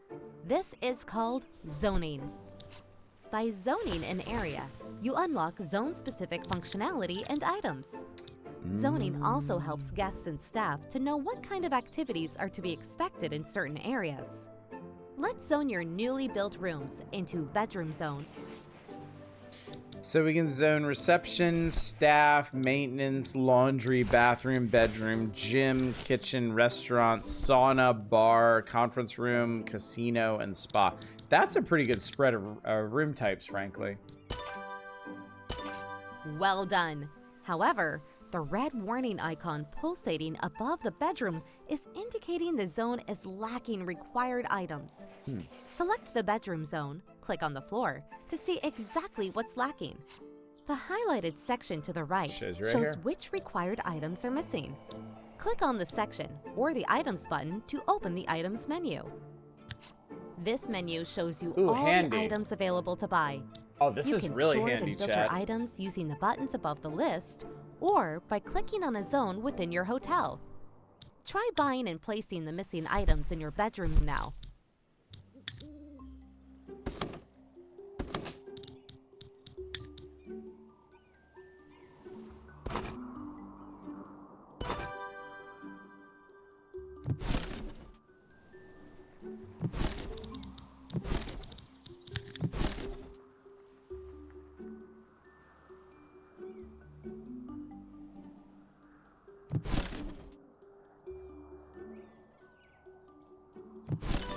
Those are tiny house video Splendid. feedback. Thank you, Arcane. I'll definitely check that out later. Hey, you have construction workers hanging around, not working. At times like this, when you don't have any work for them, they will just stroll around, costing you money. Send them home immediately. Hasabri! Oh. Cool, everybody fuck off. Thank you for your service. That's better. Only call in construction workers when you really need them. As you may have noticed, beds are delivered without sheets and towel holders without towels. Trust yeah. me, this is just a something you mattress. want to take care of quickly if you want to keep your guests happy. To deliver fresh sheets and towels to your guests, you need to set up a proper laundry chain. For this, you need a laundry room and cleaners. Therefore, it is now time to hire your first staff member. Oh boy! Follow the highlighted windows to inspect your prospecting candidates. All candidates have a certain experience level and unique attributes that will affect the quality of their work. Hire a cleaner of your choosing. It's a positive nerd, Shiny McClean. You're hired. There you go. Cleaners work all over your hotel, so there's no need to assign them to any particular zone. Besides doing laundry, cleaners make sure to help keep rooms, floors, and items clean. Nice. I guess they're gonna stock this with linens now. And I can't stand about hotels or rooms with uneven lighting. Yeah. I hate the hotel rooms that have like no ceiling lights, where everything is just like corner lamps and stuff.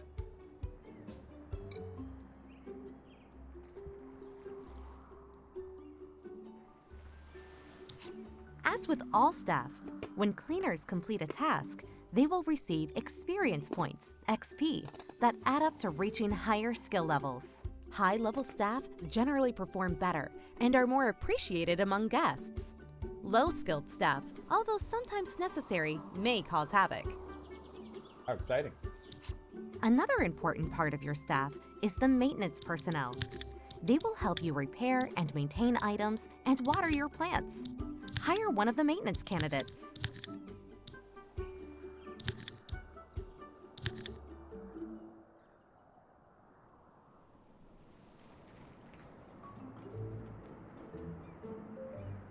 Caffeine addict. Fast worker becomes sluggish when forced to work without continuous caffeine boosters. And energetic. Works more quickly but needs more breaks. Energetic and show up. I like this guy. Amelia Wrenchwell, you're hired. Good choice. While you're at it, Spook-ass you're lighting. also going to need a receptionist. Receptionists handle guest bookings and complaints. What complaints? My hotel will Receptionists be do not perfect. work across the entire hotel, but instead within specific zones you assign to them. Let's hire a receptionist and assign them to the reception zone. Person's name is Typo Cunningham. They get lost in thought. Oh dang! What a useful trait. Penny Albright has the punching bag personality. Handles guest complaints well. Angry guests become less angry when talking to the worker. You're hired. Excellent. Rooms will be available for booking once you have established a functioning reception zone with an assigned receptionist. This means you will soon notice guests arriving to your hotel. Ta-da! You've just landed your first guest booking and earned your very first reward. Exciting times are afoot.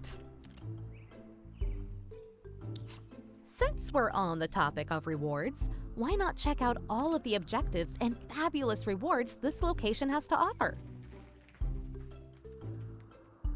Trophy button. Here you have an overview of all objectives available in this scenario. Bonus objectives are not mandatory to complete the mission, but they come with great rewards that may benefit you in the future. I get a rune stone for firing an employee. Wow, there's a lot of objectives for each one. That's pretty cool. That means you got a lot to do in each scenario. Now back to focusing on your hotel. As guests have started to arrive, we should make sure to offer activities they will enjoy. Different guest types enjoy different activities and items.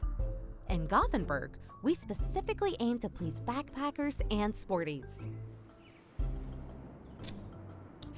Let's buy a Whack-a-Stub machine, as backpackers really love these. I also recommend buying a boxing machine to please your sporties. Place these items in the reception.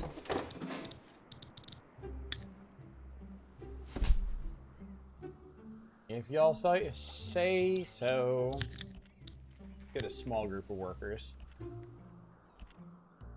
Incoming!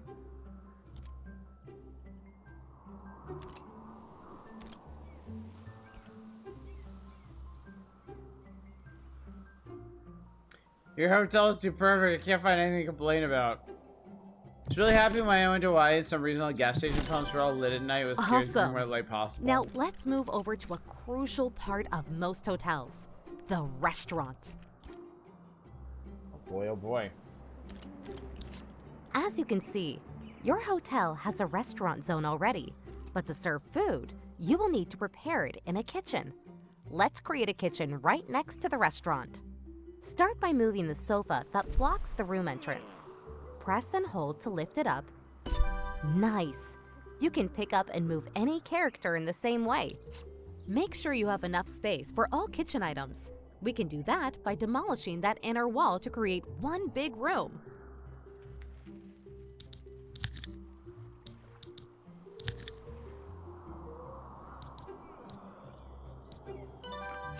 Great. Let's wait for your construction workers to finish the demolition. Some people really do just love to complain. If you don't give them something to complain about, they'll complain about that. Complain about not being able to complain. Jesus.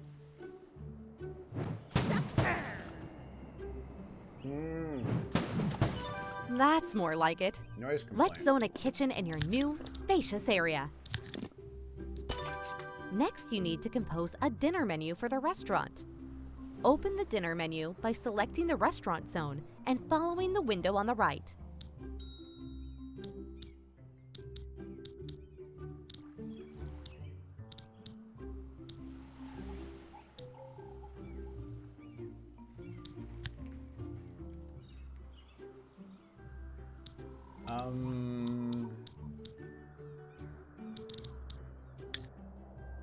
And then you go ahead and get all this stuff going.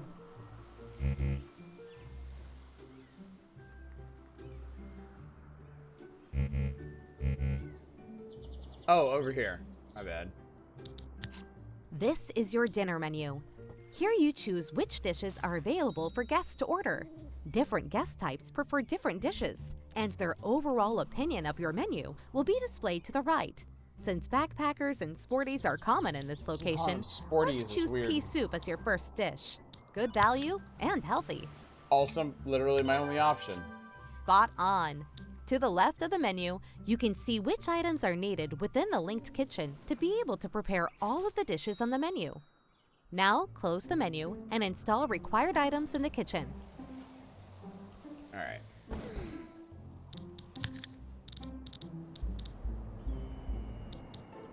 Look here. That's so handy. I love that.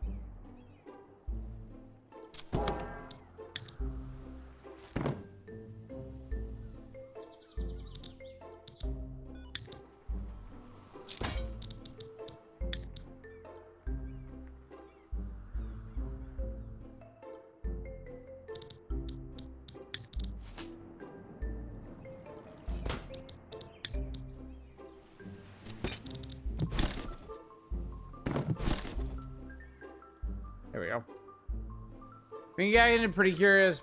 Funny as hell when protagonists do their first transformation, they straight up react with how the hell I know how to say that. Yeah, pretty curious has been around long enough that they can get pretty meta about what they're doing. Hmm.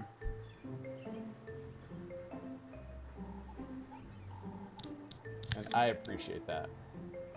I'm gonna speed this up. Because I'm too cheap to hire more of these guys. Nice. Now you just need to hire a chef and a waiter to prepare and serve the dishes. You know what to do.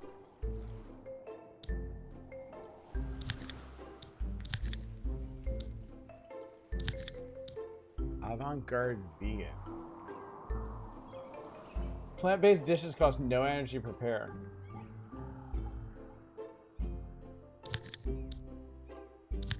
Yeah, sure.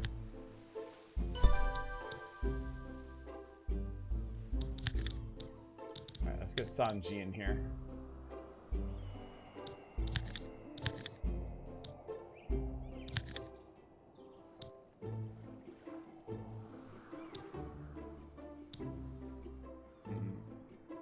Yeah, let's go with that one. Lovely. I'm sure your restaurant will turn out great. Now, you're probably getting sick of me, but don't worry. I'll soon leave you to let you run wild. But before doing so, I must show you cool ways to expand your business. Ready to level up? I think your building needs a whole new floor. The first step would be to build a staircase.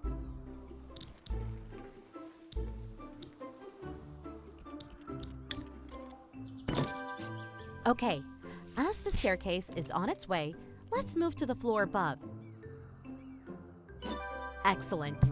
Adding new floors is a great way to expand your hotel without increasing its footprint. This enables you to add more space to accommodate more guests in other zones. Drag out a foundation in the marked area.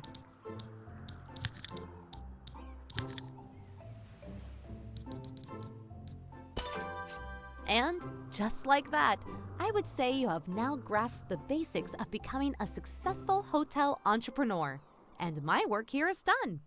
However, don't worry, I may check in once in a while to see how you're doing. Pardon the pun. Ha ha ha ha ha ha ha ha. Oh, before I go, I'd like to mention that you now have access to the following menus. Take a moment to explore these features. They'll be essential on your journey. Yeah, Sims multiple floor. Now I'll leave you with the objectives needed to complete the scenario. Good luck! Build at least 6 bedrooms, have your guests complete at least 10 gym workouts, have your first sporty guest check in. Critic arrives in 2 days. Okay. I know we've only just touched on the tutorial here, chat, but I'm gonna move on just because I'm really tired and I might need to just switch gears here to stay awake. If you are of the persuasion that enjoys stuff like like the 2-point games, honestly, like The Sims,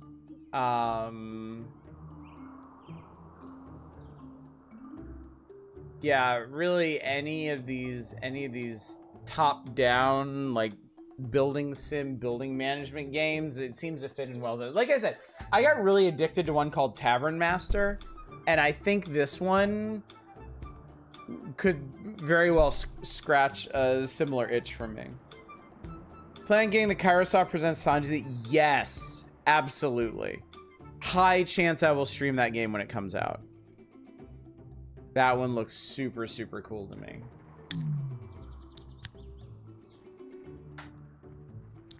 So yeah.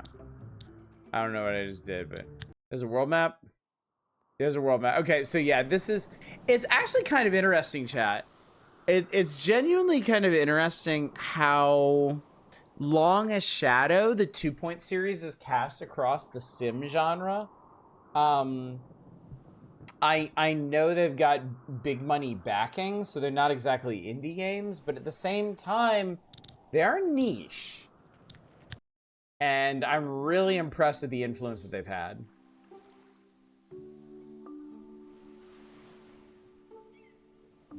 One of my first thoughts was, what the fuck Genie to dodge wish upon just now? Yeah, exactly what I was saying, Satellite. IP holders need to go a little wild. And with One Piece, you can do literally anything with One Piece. I certainly understand why they've stuck with like tournament fighters and Muso games, but like you can, like One Piece is so huge and diverse and just off the wall to begin with. You can make anything out of that, literally anything. Sometimes I forget 2 points to Sega IP, then suddenly I unlock Shadow the Hedgehog decor. Yeah. I mean, credit to Sega. They've cultivated some really powerful new franchises over the last decade and a half. Them being the stewards of the Total War series. I mean, I think that worked out real well for them, frankly. Man, I'm struggling a bit here. Do I have something that's not quite so? You know what? Let's just dig back again. Let's see what the hell this is.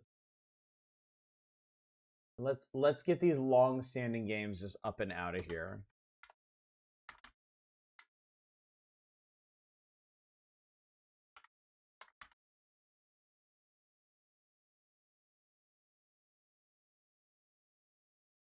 I'm so happy to see something weird with the Shonen Jump game. Yeah, absolutely.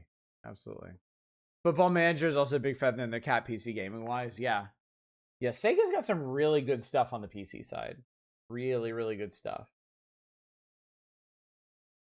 Honestly, with Football Manager, it's kind of an understatement. Football Manager is something of a like genre mainstay. All right, give me 1 sec here. I got it. Is this controller only? Are you serious? Apparently it is.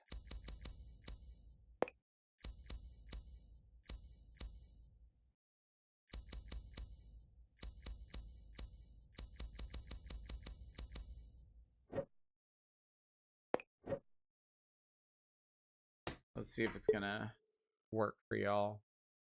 There we go. This is an Arc System Works game?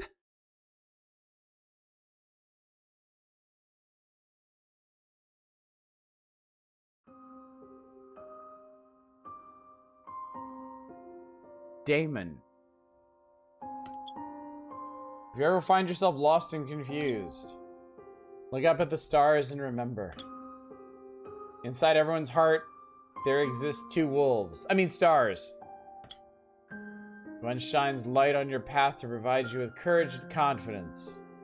The other consumes you from within. The other summons darkness to invoke doubt and regret. Okay, I'm confused. Which one's brighter? That'd be the one you choose to follow. Be strong. Be strong, Damon.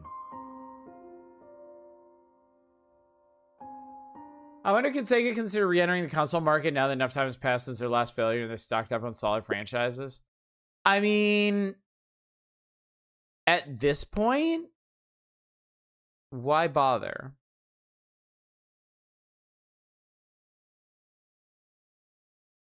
Like, I think I know when Microsoft entered the console market, they basically had a lost leader business model.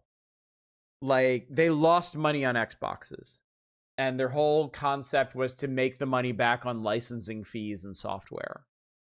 And eventually they got there, but they had Microsoft money, okay? Like, the only real console makers at this point are Nintendo, who are like the very bedrock of the console market. They were there from essentially the beginning. And in a lot of ways, the whole market revolves around them. Sony, who exists in the console market by dint of Nintendo's mid-90s fuck up, and has had decades to perfect their art and cultivate their IPs and their supply lines. And Microsoft, who just threw money at the problem until they muscled their way in. Compared to those, Sega has no foothold, nowhere to start, and no real reason to bother with it.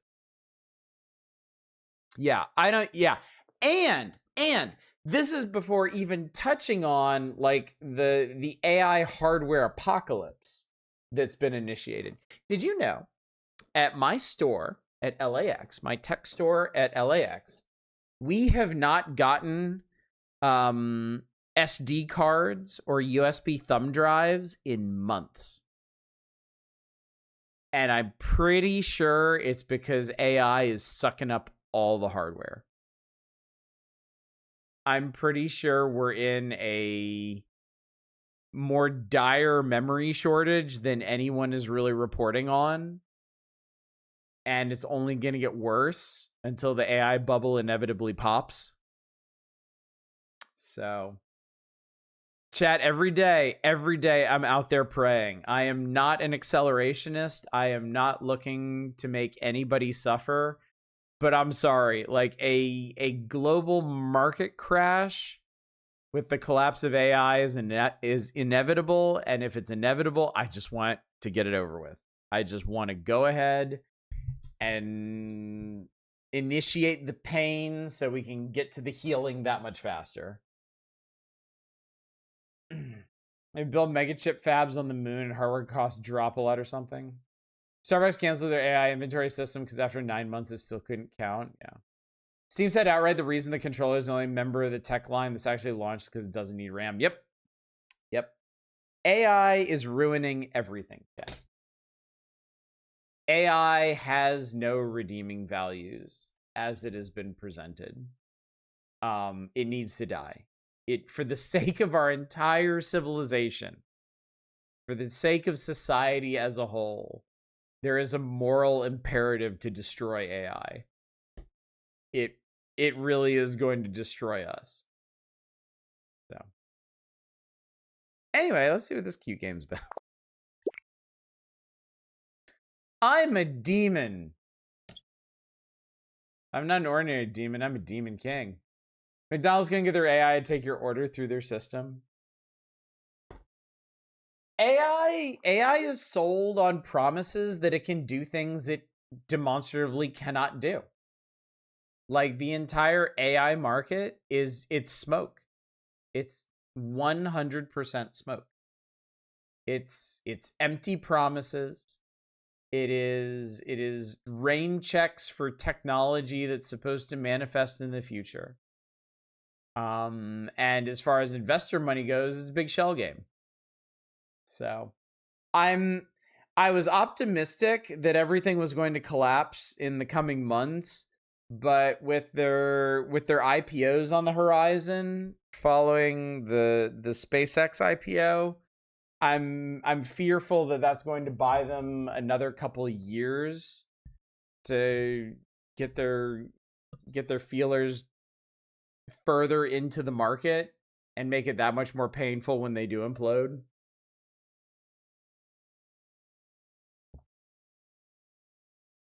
AI makes money in the same sense it makes anything else.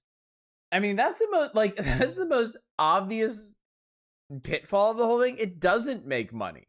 And everybody knows it doesn't make money. And the fucking parasite investor class just keeps throwing like money at them hand over fist with the assumption that they're gonna make money eventually. Because I guess they're too stupid to actually see with their eyes and just listen to the empty promises they're fed over and over and over again.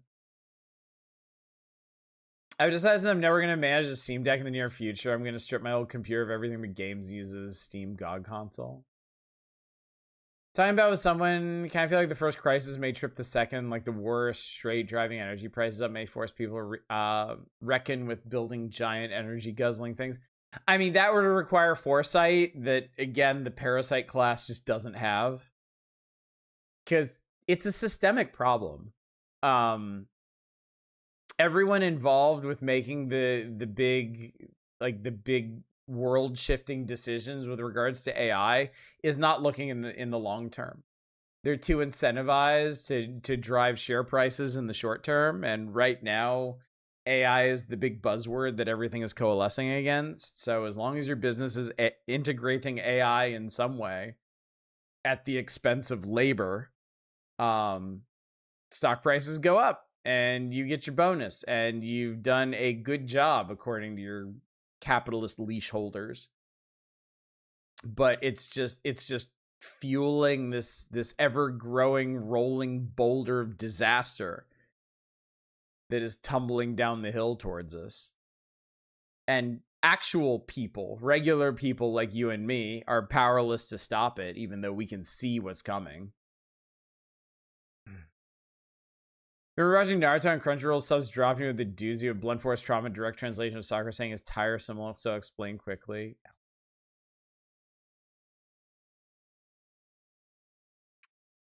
I can't express to you how frustrating it is to be an out-of-work editor, and anything I look at, every single article I read on the internet has typos in it. Like, every single translated game has, like, awkward machine translated bits in it. Like,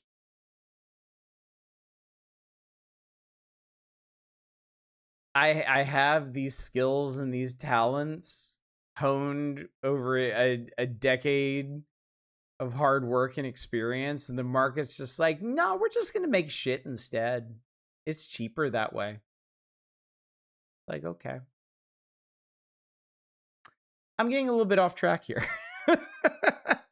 Let's talk about Damon the Demon King, shall we? I got a human child to lug around, though. I'll explain later. I know it's confusing, like a doctor not dumbing you down during a checkup. Focus on right now. I gotta get used to this new me first. Come along. Years back, I made a Solaris Civ themed around elite classes trying to replace all workers with robots. Wasn't expecting that to be prescient. Unfortunate. Unfortunate. Problem with AI is trying to solve is paying employees, which feels like if they solve that problem, it's going to cause other problems. I mean, yeah. What's the end game? This is always my question. What is the end game? In a perfect world, what does a post-AI society look like? It's a society where all of the capital holders, all of the investors and executive class have fired their entire workforce and replaced it with AI. And they just have AI produce all the slop that they need to sell. And they can bank all of the profits without having to bother with any of those yucky HR concerns. But then who is left to buy your slop? Nobody. Because you fired them all. And I know I don't need to ask anybody. I don't need to look any deeper into this because I know what the answer is to that. Oh, our company can do that. Those other crappy companies, oh, they're still going to have to hire people, but we can do whatever we want. Because again, the parasite class operates in a vacuum.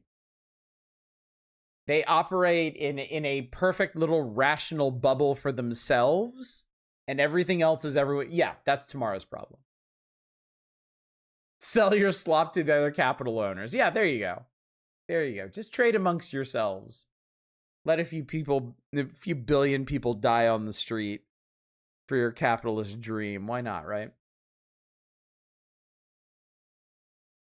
I didn't mean to go down this particular road, but I've had a lot to drink tonight, chat, and it's unlocked some pent-up aggression that I've been cultivating over the last few forever. I fear the end game is an ever-growing bank of servers in an empty world. I think the dead internet is basically a precursor to that. Like, we kind of already see it in action because people don't actually have to live in the internet, but that is the model for the world. That is the model for the late stage capitalist world that investors and executives want. So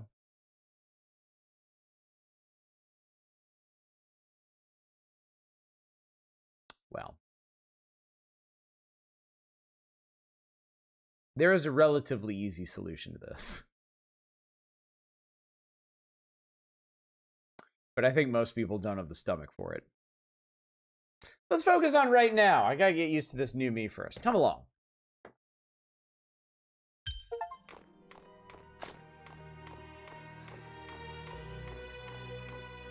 Are you... No, what do I do? Is this person dead?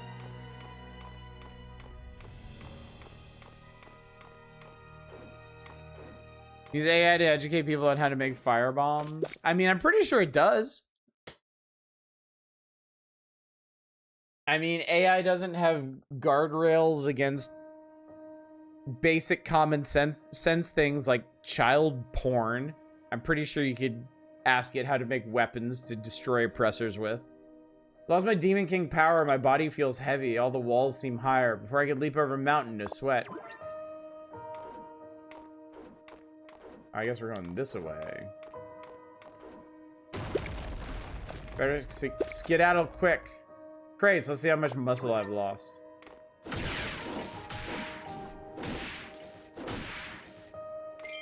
Huge hitbox, frankly.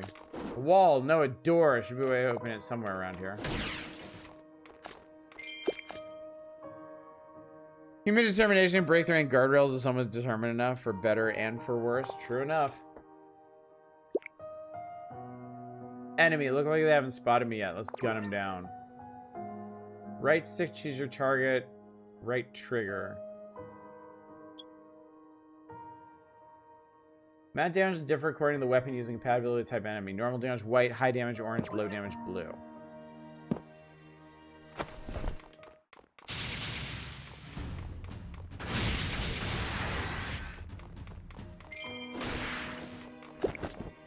What's that? World full of puzzles and contraptions. Explore everything! Whole AI thing is making the existing labor imbalances worse. We were already in a situation where a big chunk of the populace didn't work and the majority didn't really need to. Yeah. And I mean, I actually believe the analysts when they say that like all the the rashes of layoffs and downsizing and stuff isn't actually AI yet. Because AI simply isn't trustworthy enough, isn't functional enough to truly replace people. I know in the game industry specifically, all of the big companies overexpanded during COVID. Because they, once again, all the people making the big money decisions assumed the good times were going to last forever and just hired a whole bunch of people to pad out their libraries and offerings and whatnot. And now that their predictions haven't come to pass, all those people get fired. And the idiots who made these decisions in the first place, they get to keep their cushy jobs. So, yeah, I don't think we've really seen a genuine impact on employment due to AI yet. I think we're still seeing a lot of scaling down in the post-COVID world. But I don't know, a lot of things could happen in the next year or two. The idiots may actually get their way and they might genuinely start paring down in favor of AI. The AI companies may show their hands and hike prices up to untenable levels because frankly, that's what they need to do to even come close to making the profits that they need for their companies to even be solvent. So, I mean, what's inevitable is a collapse. What is definitely absolutely 100% going to happen is some kind of economic crash. The details of that are what's fuzzy. The when and the why and the how are not clear. But it's going to happen. Everything is such a precariously balanced house of cards, all under the purview of, without question, the stupidest administration we have ever had in the history of this country. So, yeah. things are going to break catastrophically.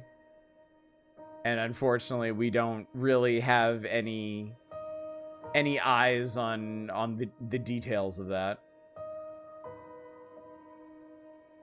Of course, Wall Street rewards them when the number go up instead of punishing them for mismanaging their business. This is something that I am adamant about. I think this is a core, cornerstone problem with our capitalist system, and something that nothing will ever get better until this is addressed. As long as stock prices go up when companies lay people off, this whole labor market is busted. This entire labor market is not going to function the way it should.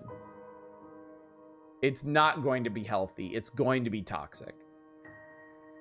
Like, you can't have a functional labor market like that.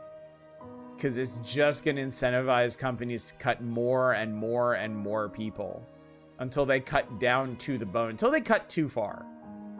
And again, executives and investors don't care because they can always just pull up their roots and go somewhere else. Because they're rich and well connected enough to survive that. And the actual people suffering through these hiring freezes and cuts aren't. And so you have a non-functional labor market.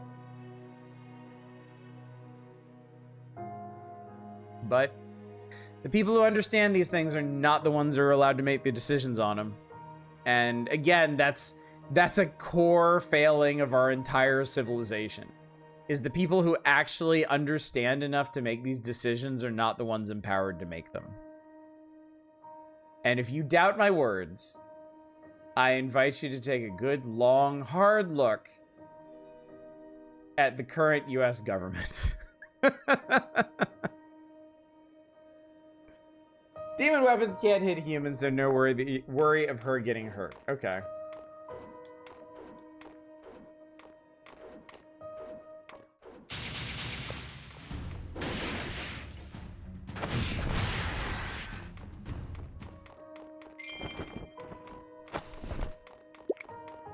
Something has survived the fall away. I think I can make that jump though, right? Yeah. Health recovery. What is going on here? Whoa, motherfuckers.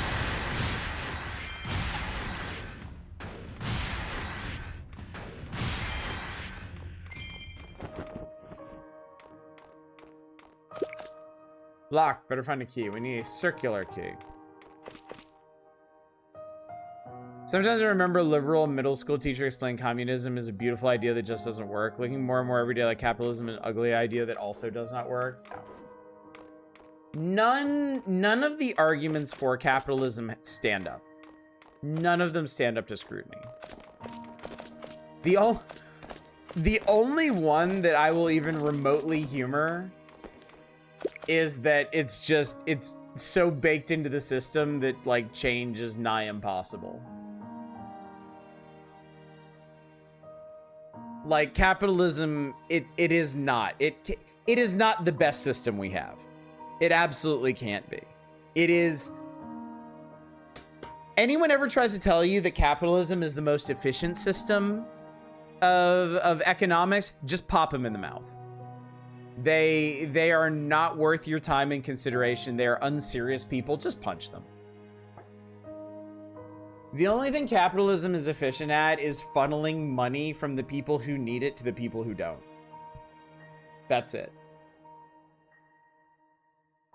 A truly efficient economic system would not incentivize capital holders to keep unemployment rates high. Because you are literally wasting resources. You're wasting possible labor because it benefits your own profit margins. By definition, that is not efficient. It is wasteful. More goons loiter around here too. Just keep it cool. That jerk over there doesn't know I'm here. He uses cover to avoid attacks or set up ambushes.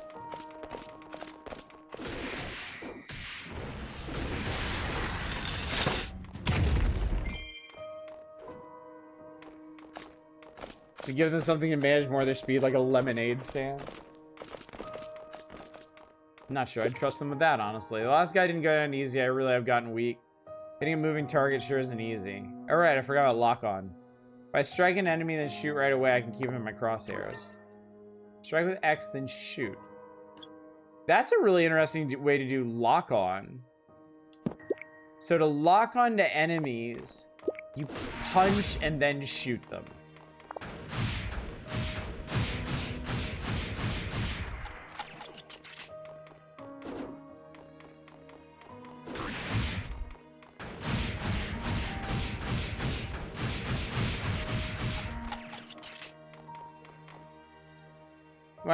Those in power drive frame socialism like the big boogeyman's better system. You can't have people being healthy and happy. Yeah. Every once in a while, I have to beat down the anti-voters and nihilists because they're way too powerful. Still, it's not like I'm wishing for something better to come along. 100 cores is very effective. You have to work because you have a tyrant ruling you every single moment. Demands payment every day. You must satiate. You just paid, in fact, just now. There, you did. Yeah. Yep. Yeah. It's an extremely effective economic system because it's literally ride or die. We designed a system where you have to have money to survive. So you have to play by the rules, or otherwise you don't get money and you die. It's economics with a gun to your head. And we generally don't recognize it as such because it's all we've ever known. And if you have a nice steady job and a decent paycheck and effective health care and good benefits, you don't care because the system works for you. It does everything that it's supposed to. Once you fall out of that, though, well, it might look a little bit different from the outside.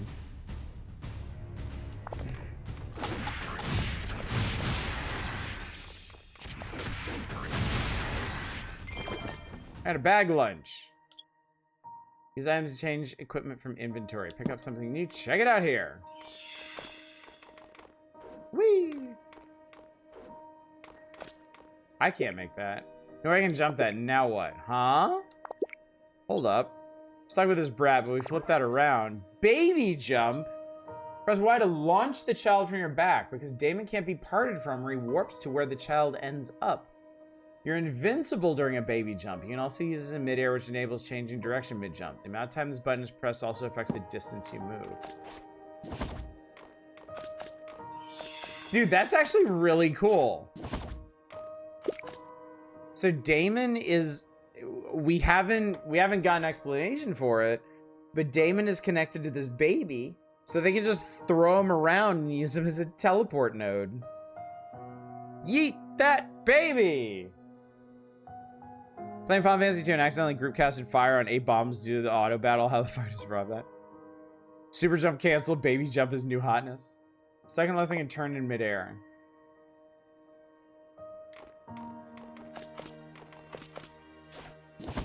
I mean, you could just do that. I think I was supposed to learn something else there, chat, but I didn't.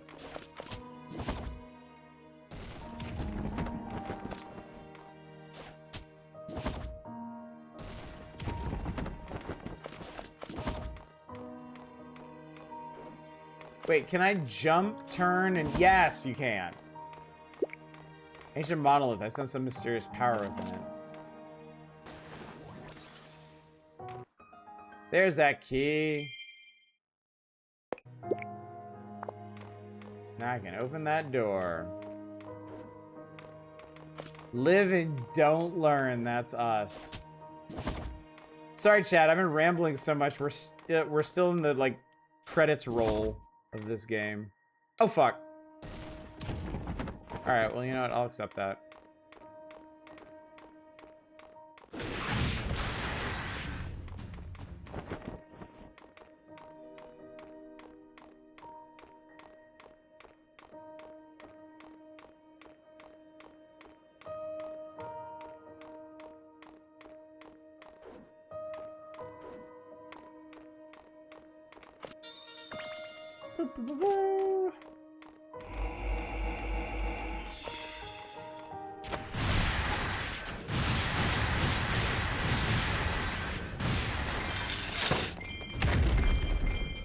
Gua.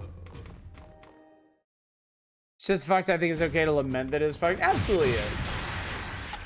And y'all, chat, y'all know me. I'm not here to be a downer. I don't like to harsh the buzz that we have on these streams. But at the same time, like,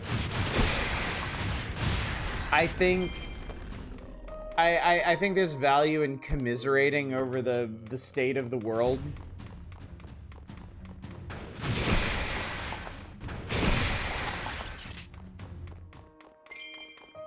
Things are bad. I don't know when they're gonna get better. I'm certainly trying to... Ooh, a tourmaline. You know.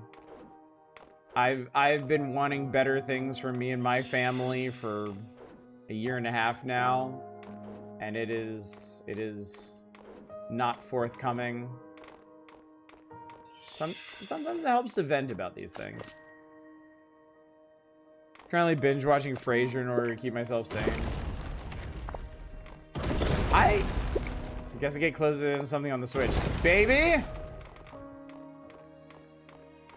Oh no, never mind. There's a block. I just found out that along with other crazy credit card benefits, we have free access to Apple TV. So I might start. I wanted to watch Severance ever since it first started. I might actually end up doing that. What have we here? Is he Zomb 100? I feel like I fuck with the premise of, hey, at least zombies suck less than capitalism. I've had it recommended to me by others. I should check it out. Baby Commands is the first Strand type twin stick shooter. Might be, yeah. Based across the world, help you prepare for your travels. Have handy facilities, check them out as you find them. Chest hold food, weapons, and more. Take the items and put them to use. Rare finds may lurk inside. There's a glowing symbol near base to autosave. You can only autosave is glowing, so be careful. Don't mind if I do. Something inside. Sorry, but it's mine now. Monies. Money dollars obtained.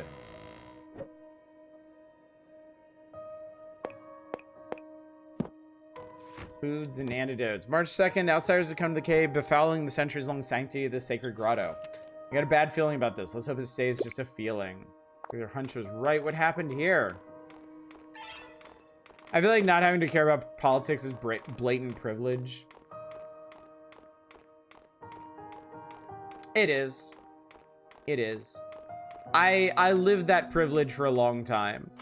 While I had a cushy job and the perception of job security, that was how I lived. And I certainly, you know,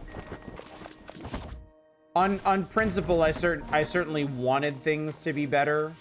I wanted the best for everybody, but it also wasn't essential for me. I was insulated from troubles, and to a degree, I still am.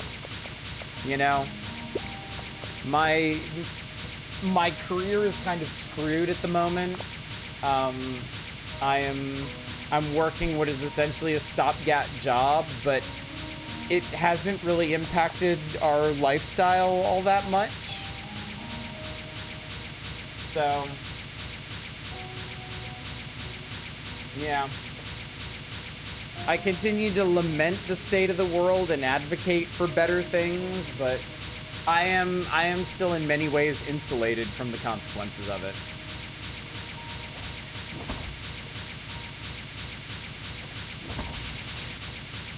I think it's really funny that he just fucking throws that baby. Be brutally honest, my right to exist is based on the fickle nature of politics. It sure isn't terrifying when you think about it.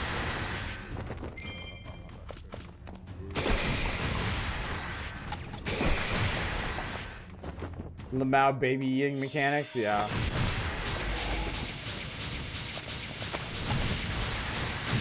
I'm still not 100% sure what the premise or setup of this game is, but I think I like it. I think I'm into it. Almost out of this cave, I can smell it. Into America's favorite game show, yeet! That toddler makes these guys the gatekeepers.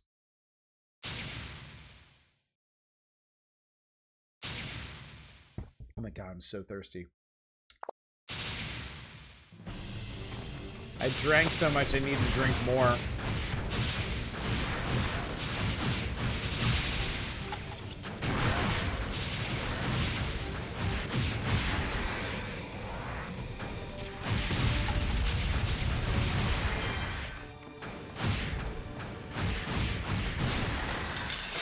Well, that wasn't very hard at all. They're like a small army. Why are they here?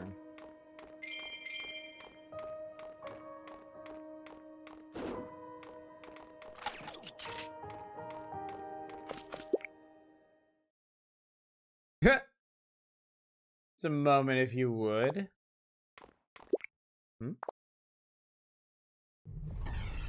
Hello. Pleasure to meet you. I am Professor Moon. His name card says Death. I feel the need to point that out, chat.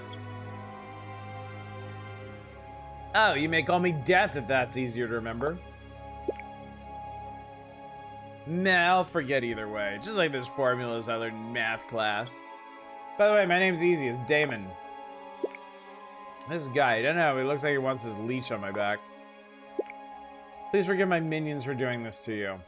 You've been involved in his chat. It's Mac tonight. His head is a moon.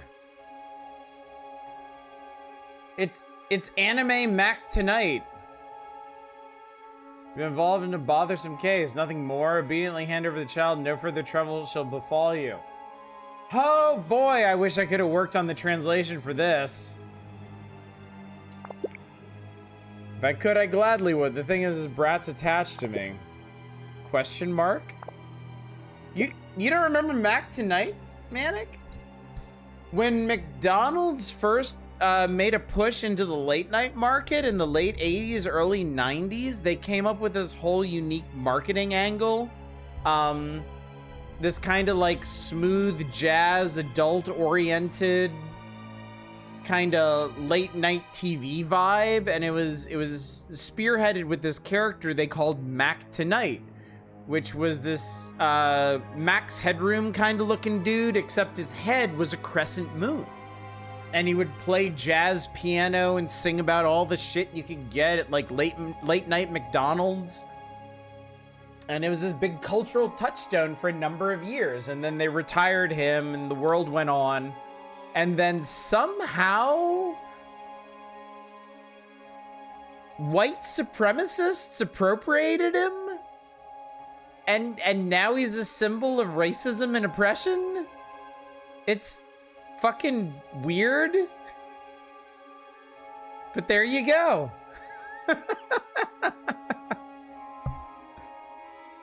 I can't explain it to you. I have not watched enough YouTube explainers on this particular facet of pop culture. I'm sure it's out there though. But yeah, Mac Tonight. Seems you're being tormented by the oddest of curses. I shall withdraw for now. Expect another visit from yours truly later on. Let's Pistol Moon's racist. Perhaps I shall ask a boogeyman for more assistance. Yes, Mac Tonight got appropriated by white supremacists. I am not making this up. Guess it's time to explain the events that transpired. Yes! Yeah, if you don't mind, would you like to fill in the plot?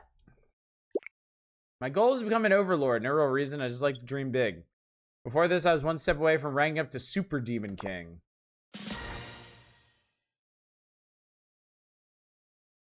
Wow. So we've got Demon King, Super Demon King Turbo Plus, Giga Demon King, Terra Demon King, Fatal Demon King Special, Demon King COO, Deputy Overlord, and Overlord. That was your first encounter with Mac Tonight. I was too young to remember the original. If only that hadn't happened 6 hours ago. This is another like big tell of translated works, specifically ones translated from Japanese. Japanese loves referring to a big ominous that. And kind of highlighting it with quotation marks or italics or something of the sort. Whereas I really don't feel like that's very natural sounding in English.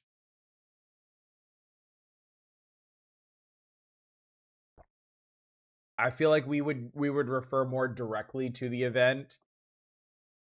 Or we'd say like, but 6 hours ago, ... and then go into the flashback. I hate to bring up the Naruto subs again, but Sakura putting ninja signs and random quotation marks when explaining chakra. An ugly secret of English speakers in the English speaking world is that the vast majority of people have no idea how to use fucking quotation marks. And it infuriates me. If you think I'm wrong, go to any mom and pop owned business in your local city and see how they pose their motto. Everyone, and I mean literally fucking everyone, puts their company motto in quotation marks for no reason. Sometimes they're even worse about it. Sometimes they'll only put certain words in it in quotation marks.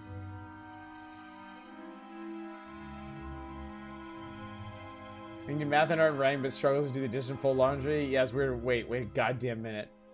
What if AI achieved consciousness decades ago and is just lying?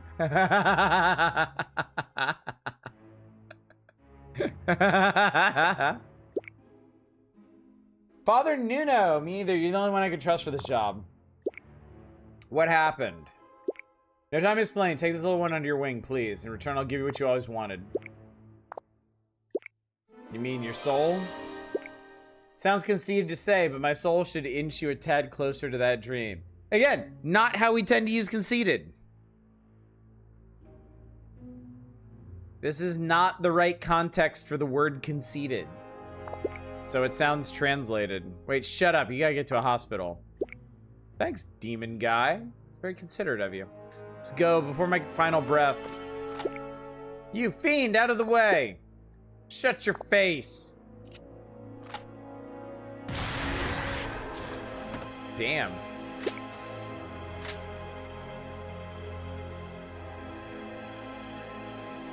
It is. I think conceited is okay too. I would disagree. I don't think anyone would ever describe...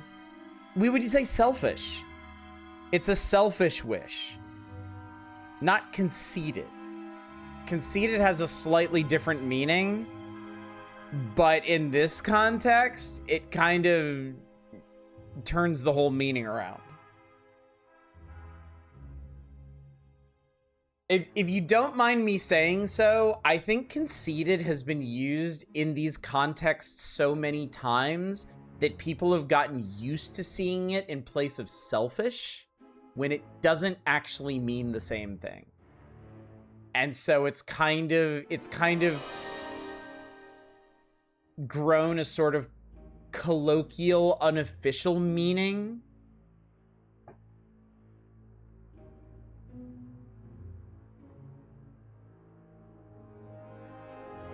I think he's saying not to brag, but my soul is worth something. Interpreter is saying my soul would get you your goal, wouldn't it? I hate to point this out, but you both have come up with better, more natural sounding sentences than using conceited.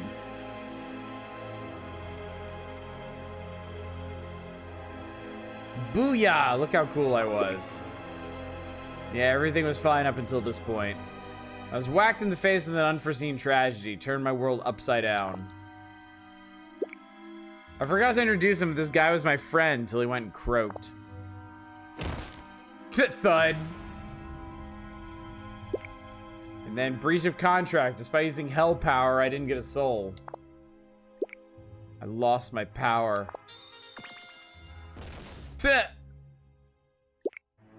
Now his brows attached to my hip. He basically turned into demonic Peter Griffin. So I fell into this hellish situation. Test, can you hear me? What? I'm Gargoyle, your hell insurance agent. Regarding your breach of contract, Mr. Damon, this is a wildly rare case who must undergo a screening process. Yes. When did I buy insurance? It's Hellfair. We're like an emergency help center. A private business. Yes. You lost me there, but I can use the help. What do I gotta do? The child is stuck to you, but returning to hell should remove the curse. And the closest entrance to heaven there would be... Sedona. Yes. This one is just me, but another one I see is using the same word really redundantly. Damon saying hell 4 times in 3 dialogue boxes in a row. As a localizer, I was guilty of this. One of my biggest weaknesses was redundancy. I would get stuck on certain phrasings, and I would just keep using them. So... It is definitely a problem. It can definitely detract from the experience. Not unlike we were talking about, I do enjoy the capitalism underworld trope. Yes, agreed. Agreed. It's always fun to see these spins on, like, you know, mortal socioeconomic structures superimposed onto the supernatural. Real authors absolutely do that too. Oh yeah, redundancy is a big problem with any kind of writer. They get married to certain phrases because they really like the way they sound, and it can be really hard to take a step back and be like, okay, I'm overusing this. Subs do that constantly. I think some localizers will also mistake, like, in an effort to maintain tonal consistency and like character voice, they will overuse certain like catchphrases and grammatical structures, and it'll end up just sounding redundant. 3 biggest weaknesses are redundancy, repetition, reiteration, and unnecessary Monty Python references. 4. May I like this kid there, although am I lonesome? Health services are currently unavailable for you at the moment. Yes. My. Worry not. Our staff is on the way. We're sure they'll be somewhat helpful, I hope. Way you say that ain't very reassuring. One more important point. Please keep this child's heart as clean and pure as it is now. If you defile it even a little, his liege will be royally pissed off. Last part stuck like a thick rain penetrating my skull.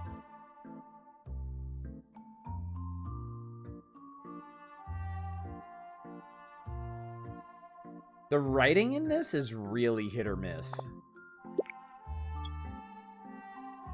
If you ever wish to chat, simply summon me with the command, "Hey, Gargoyle!"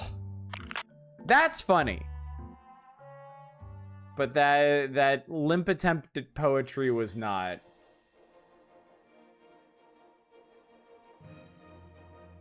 Can this Demon King reach Sedona without polluting it? I don't know.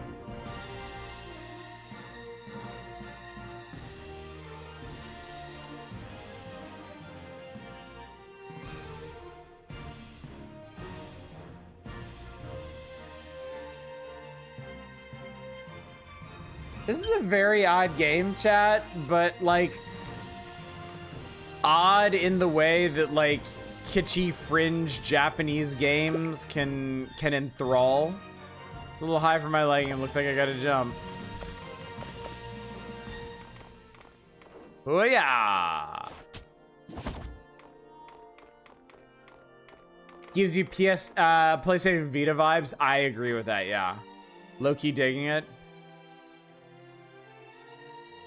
There are definitely ideas here. Yeah, this has a lot of promise.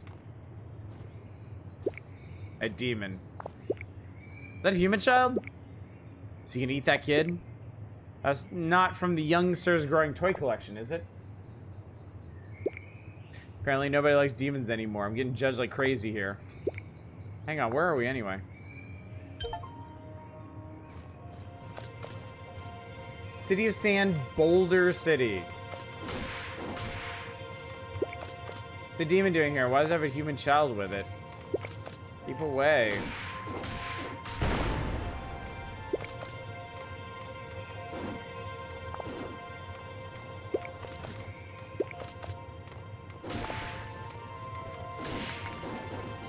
I really want to know more about this world.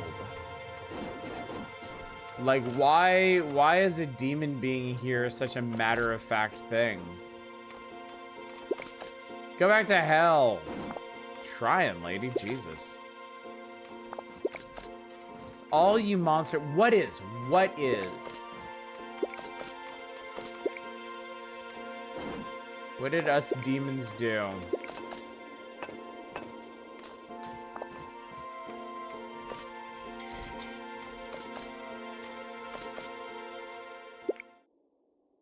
Oh, are you really gonna sell merchandise to a filthy demon? No worries, I'll throw them out. Unless they got cash, a customer's a customer. Simple as that.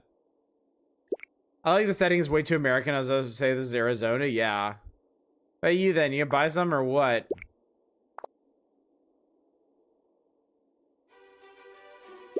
It's like if Breaking Bad was a supernatural anime. Sorry about that. Don't let these town folk get on your nerves, son. It's a generational thing. Nobody respects demons anymore these days. Big cities might differ, but we're worried about demons around these parts. But everyone's on red alert because of some nasty demons loitering around lately.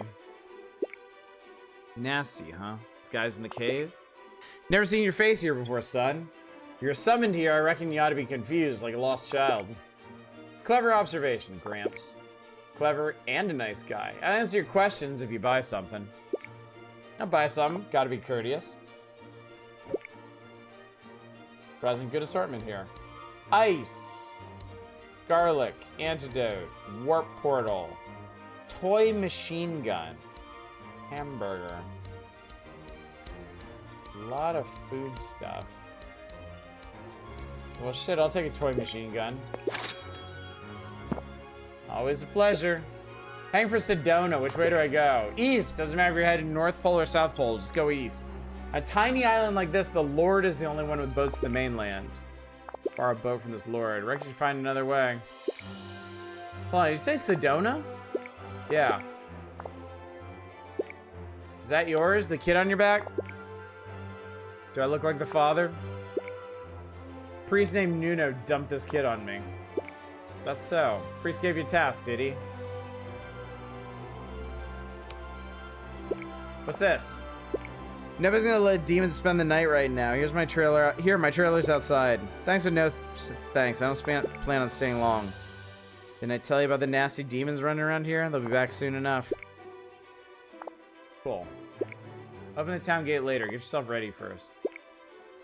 Appreciate the help, old man. New weapon.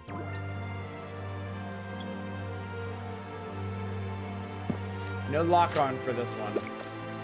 Wait, take this with you. Demonpedia. What kind of book is this? Records demons you see. Okay, cool. How... I like this menu, too. It's really pretty.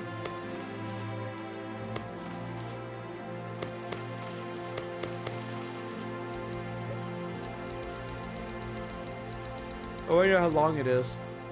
133 enemies in this game. That's a lot.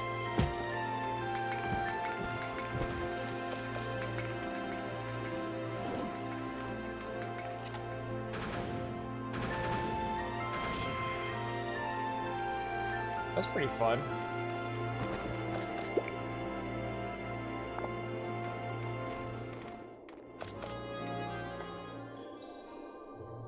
Holy shit, it's an angel. Who are you? I'm Tina Tana from the Ministry of Heaven. I was dispatched to cover your hell insurance. Alright, Gargoyle mentioned that. What are you gonna do for me? Assessment. See whether insurance covers the magic you use and yada yada. Thought all I had to do was ship the brat back to hell. I'm afraid that's irrelevant to your policy. Feels like a ripoff. You want to actually help me then? Plethora of things I can do for you. Service wherever possible is our hell insurance motto. Are you feeding this child proper meals? Forgot to consider that. Say no more. I, Tina Tana, will cater to your every need. My tasty cooking may surprise you. Simply provide a kitchen.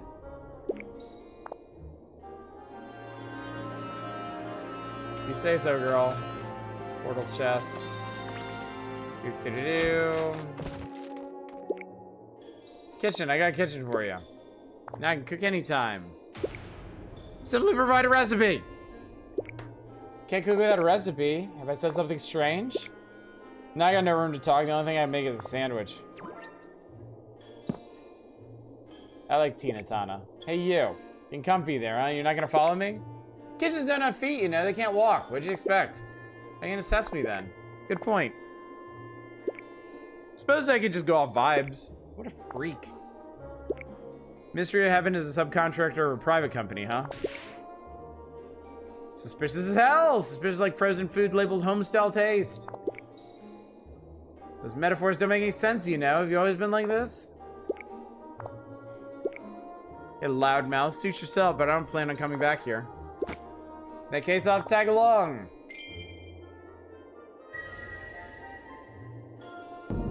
Yo, I just noticed next to the refrigerator on like the garbage disposal or dishwasher or whatever, there's a River City Ransom portrait.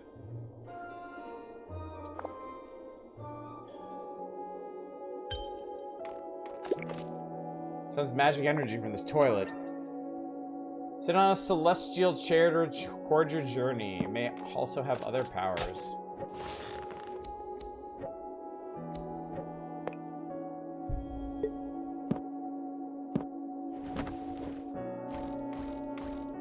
And also sleep. You're right on the money in the game. I was watching Breaking Bad before making this. Kunio-kun, you baka Merikaijin. Alright, I have to stop here. This is cool, though. This is a lot cooler than I was expecting. I rather like this. If you're in the mood for something kitschy and quintessentially Japanese while playing on American tropes, you've come to the right place.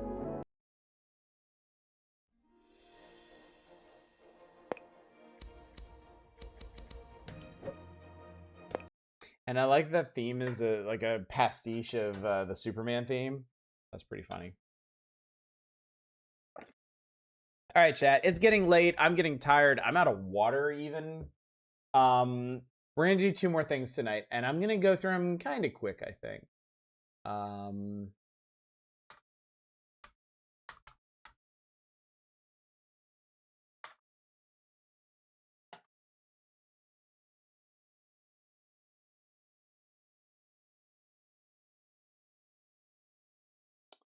We are going to play a little bit of Farthest Frontier. I think I want to be up here for this. Because Farthest Frontier got some new DLC last month. Its first DLC. And the first DLC adds cats and dogs. It actually adds a slightly new dimension to gameplay.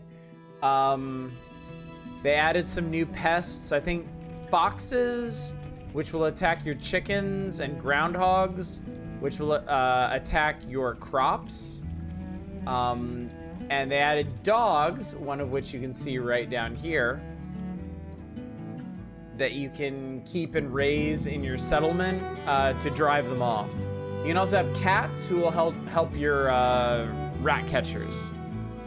So we are going to, just so I can show this off, we're going to go with a settlement that I was working on late last year called Homestead. This is already a late game settlement. I'm just going to take a few minutes to show you what it's like integrating cats and or dogs into your settlement. Boulder City, I've been there. I wonder who's going to visit the Hoover Dam. There's Tengai Makio 4 was fan translated straight up a Dragon Quest style JRPG set in America. Specifically an American parodying Japanese misconceptions of the US. Maybe your favorite RPG arc villain of an evil TV man who bores people to death by forcing them to watch Gone with the Wind. You know, when I was a kid, I loved Gone with the Wind. I can't properly explain why. I just did. Rigging an elaborate series of explosives to combat the groundhogs. Unfortunately, we don't have access to explosives in this game. So, this is the city of Homestead. It is home to over 1,000 souls. I have a great deal of late game amenities. He says damn at the end. So what they added specifically under amenities and services, we now have cat kennels, dog kennels, and dog houses. So first of all, let's see. I think out in where are my fields?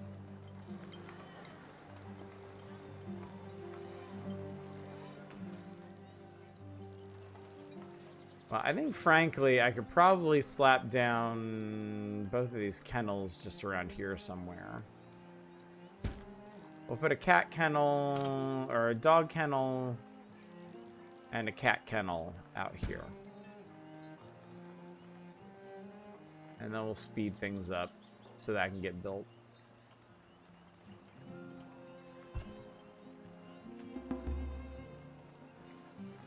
And let's hear about the Shadow the Hedgehog 2005 prototype the guy discovered. The rumor about the older builds being very swearier were true, and it's so funny. I bet they are.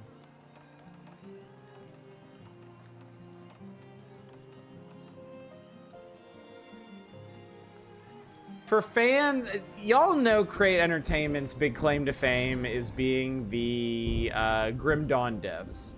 Farthest Frontier does have a number of references to Grim Dawn. Mainly in the relics you can get. This is a shard of the Markovian's blade. The Markovian being a rather prominent figure in Grim Dawn. I don't remember if any of these other ones are references to anything. But yeah, if you don't remember Farthest Frontier, the whole concept of this one is that you have a group of settlers who basically had enough of the aristocracy and being pushed around by modern society and decide to forge off into the wilderness to make something new for themselves and their families. And you're just trying to help them do that. So we need to build some dog houses. Let's see. We need to build some dog houses around the farms.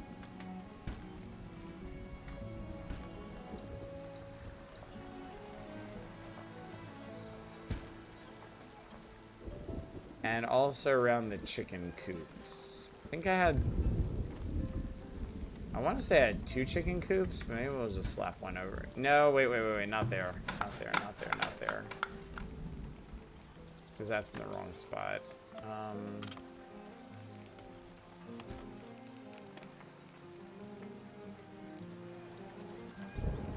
Architecture in Grim Dawn is rather nice, as you can see it non-destroyed here. Actually, funny story about that. There are ruins in this game. This here. And yeah, you can zoom way in this one. Not all building sims let you do that. But there are ruins that you can excavate for additional resources and research. I could harvest this for stone, but I thought it was pretty neat looking, so I decided to let it stay. We got a little festival ground here. Lots of houses. This is a market. Valdar the child is investigating.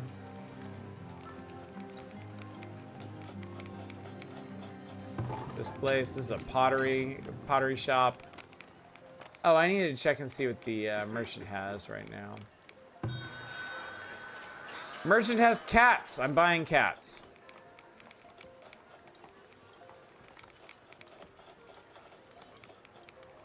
There we go. And we'll send the cats to this kennel. It's a very pretty game. Remarkably so. And as you can imagine with any highly customizable building game, people online have made incredible settlements out of this.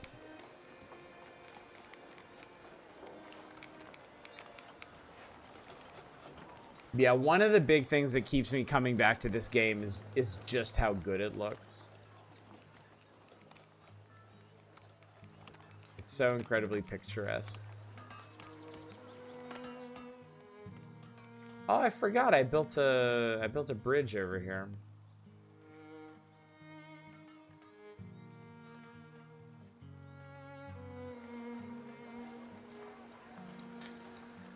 You buy cats, don't they just kind of volunteer? Pretty much all the livestock you have to buy and bring them in. So we have 2 wandering cats right now. There's one. Just kind of, you know, doing cat things.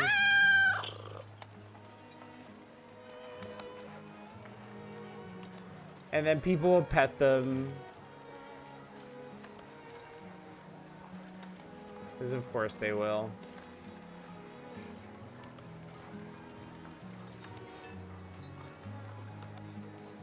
Excellent kitty voice work.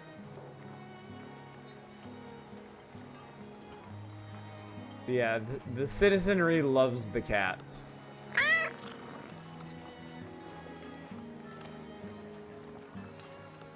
I hope they paid these cats well for their likenesses. I think there's also like cat breeding. Like it's kind of hard because you can't zoom in all the way on them. But I think there's like about a dozen different breeds of cats and just as many for dogs. And what was that? That was a bird. I think when you get a bunch of them, you can breed out the different types. Really, the second act location of Grim Dawn is pastoral because of how lovely and vibrant it is. I did stay max zoomed in for a while just because how much little weedy detail is put in the ground. Yeah. I mean, Grim Dawn is an amazing looking game too. They really, like, Crate knows what they're doing. Crate makes some really good stuff. All right, let's speed this up.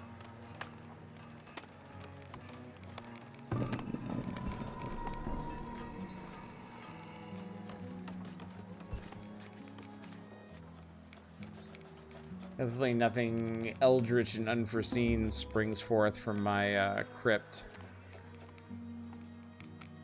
Beldar!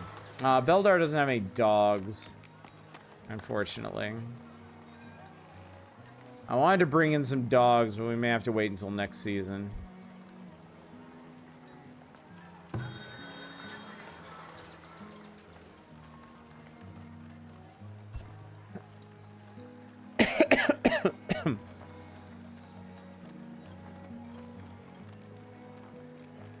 Sends mixing, so YTP is somehow sends mixing more true from the Zelda CD and reciting the entire Bible.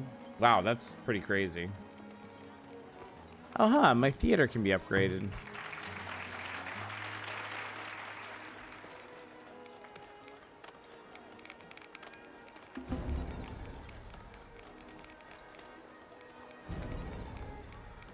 Kind of curious what an upgraded theater looks like. Let's do it.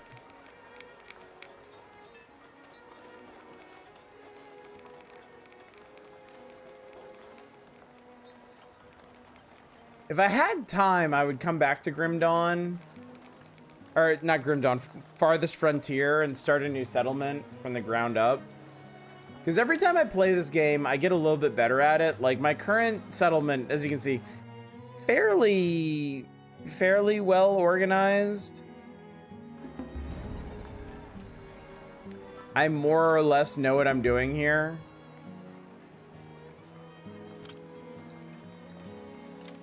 Build some more housing for some people.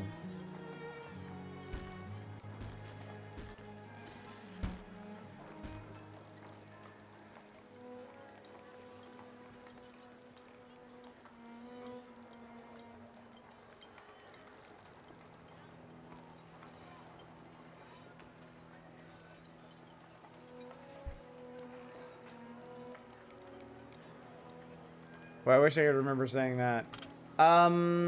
There's also the DLC added a few new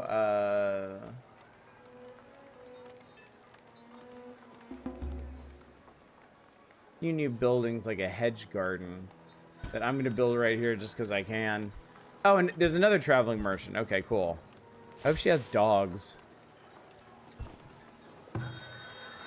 No, she has more cats. Well, I'm gonna buy more cats. I don't give a fuck. Oh wait, no, there she is.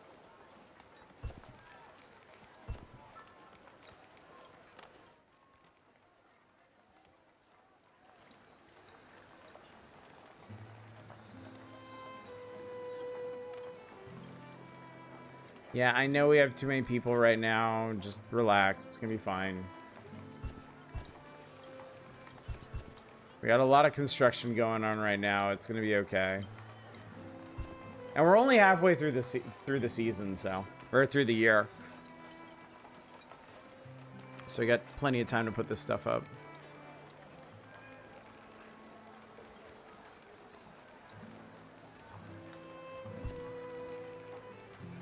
How many of y'all played Banished? Stay with flagging and head out. Be well. Sounds good, Manic. Have a good evening.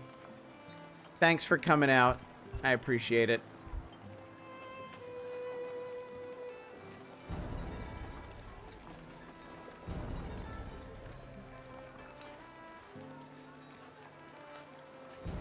Banished really was the bellwether for a new era of indie city builders.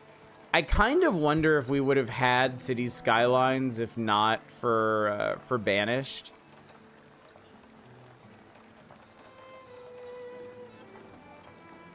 Banished was extremely solid too. Don't know what the game is, please explain. I might have to stream it for y'all sometime. This is basically an advanced version of Banished. Banished was a city builder with an emphasis on survival. It had a fairly simple goods system. Because see, here's the thing. Old city builders were basically split two ways. You had your SimCity likes, where basically everything was a big numbers game. You'd build residential zones, you'd get greater populations. You'd build commercial zones, they would enhance the residential zones. You'd build police stations and fire stations and hospitals and ports and all that stuff, all in the service of making a higher, getting a population higher. Oh yeah, Tier 2 theater looks fucking cool.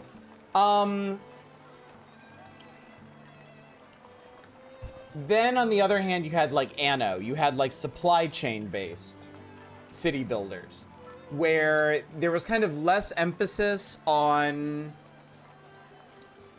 kind of building a realistic looking city or focusing much on the residential side of it, and more on producing the goods needed to enhance your populace. Banished was like a new third kind. It took elements of Anno with like supply chains and having to produce actual quantified goods. Oh wow, it turns out I was really close on a bunch of achievements that I'm now getting. But it did it in a survival sense. Like in Banished, there was a whole season, a system of seasons, and when you got to the winter, your people needed enough firewood and warm clothes, or they would freeze to death. They needed enough food because you could only grow food in the temperate months, or they would starve to death. And people really connected with it. Because for the longest time, city builders didn't really have an element of challenge to them. The challenge was always economic. And with SimCity, it was basically just wait around until you have enough money to do something. And don't take loans, idiot. You'd get your city to a stable point, and then you'd let it run like overnight or something. And then come back the next day with enough money to properly expand. But in Banish, you could not expand unless you also expanded your resource production. If you expanded your populace without expanding your food production, your people would starve, and you'd hit this like failure spiral. If you weren't producing enough firewood, enough warm clothes to sustain your people, like they would freeze to death. And a lot of games were directly inspired by that, including this one, including Farthest Frontier, which is a survival game. This tab up here keeps track of our food stores. We have 7 months of food available. And there are, I mean, really 3 or 4 winter months where we can't grow anything. So going into the winter, you need to have at least 3 to 4 months of food stockpiled, or you're going to have people starving to death. Like these banished style city builders require more thought, more forethought, more planning, and better execution. Whereas something like SimCity was always kind of Will Wright always considered his games to be toys, not so much interactive media. He considered them to be sandbox experiences. SimCity famously did not have a victory state for any of its cities. You would just play until you were satisfied with what you made. In that sense, games like Banished and Farthest Frontier also don't really have victory states, but they do have failure states. That's the big difference. SimCity had neither victory states nor failure states. You just played to your own satisfaction. You can't win Farthest Frontier, but you can absolutely lose it. I actually haven't even talked about the military aspect of it. There are raiders. We will get hit by raiders at different times. And we have a standing army of a couple dozen infantry and archers to protect us when the inevitable happens. Fun fact, American colonizers noticed that Native Americans are able to live well the whole winter off nothing but summer squash. Squash would last an entire year if stored well. Also, I gotta say, the winter months in Farthest Frontier look incredible. They look so good. Like, this is such a ridiculously pretty game.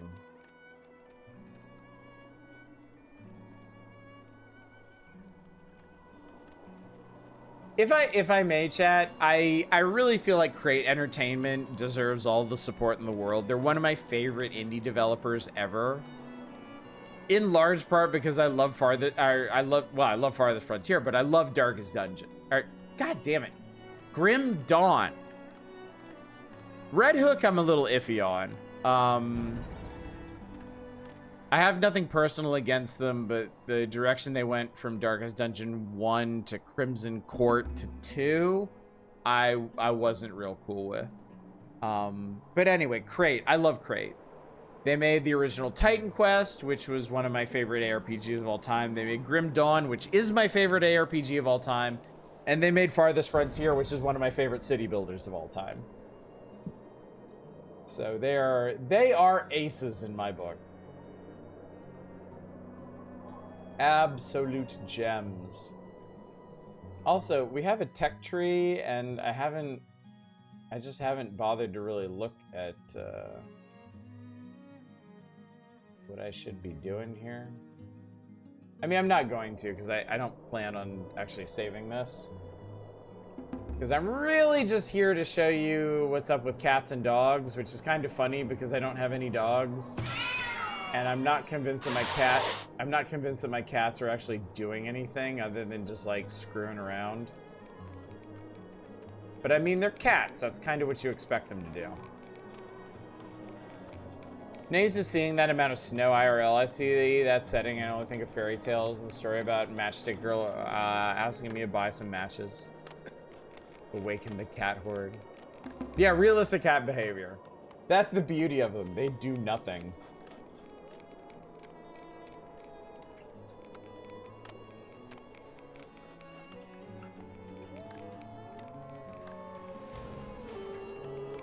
Wow, I've been at this for over 50 years. I didn't realize that. This is a long playthrough. Well, I got to over 1,000 citizens. I mean, that's a pretty big accomplishment. Let's see if any of the traders this year, because traders come once a year in the spring. Let's see if any of the traders this year have dogs. If they do, I can show you dogs. If not, I'm just going to punch out and wind down a little Dwarf Romantic. Do the cats shit? Will we be seeing some poo idle animations? I don't think so.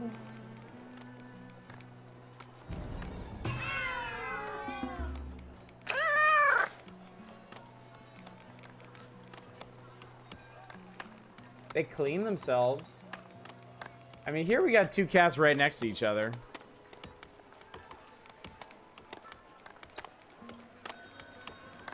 All right, we got a merchant.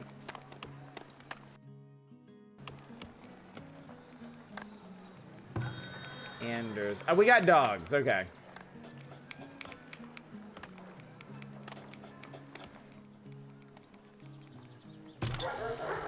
So unlike cats, if you've built dog houses, the dogs will be deployed to the dog houses.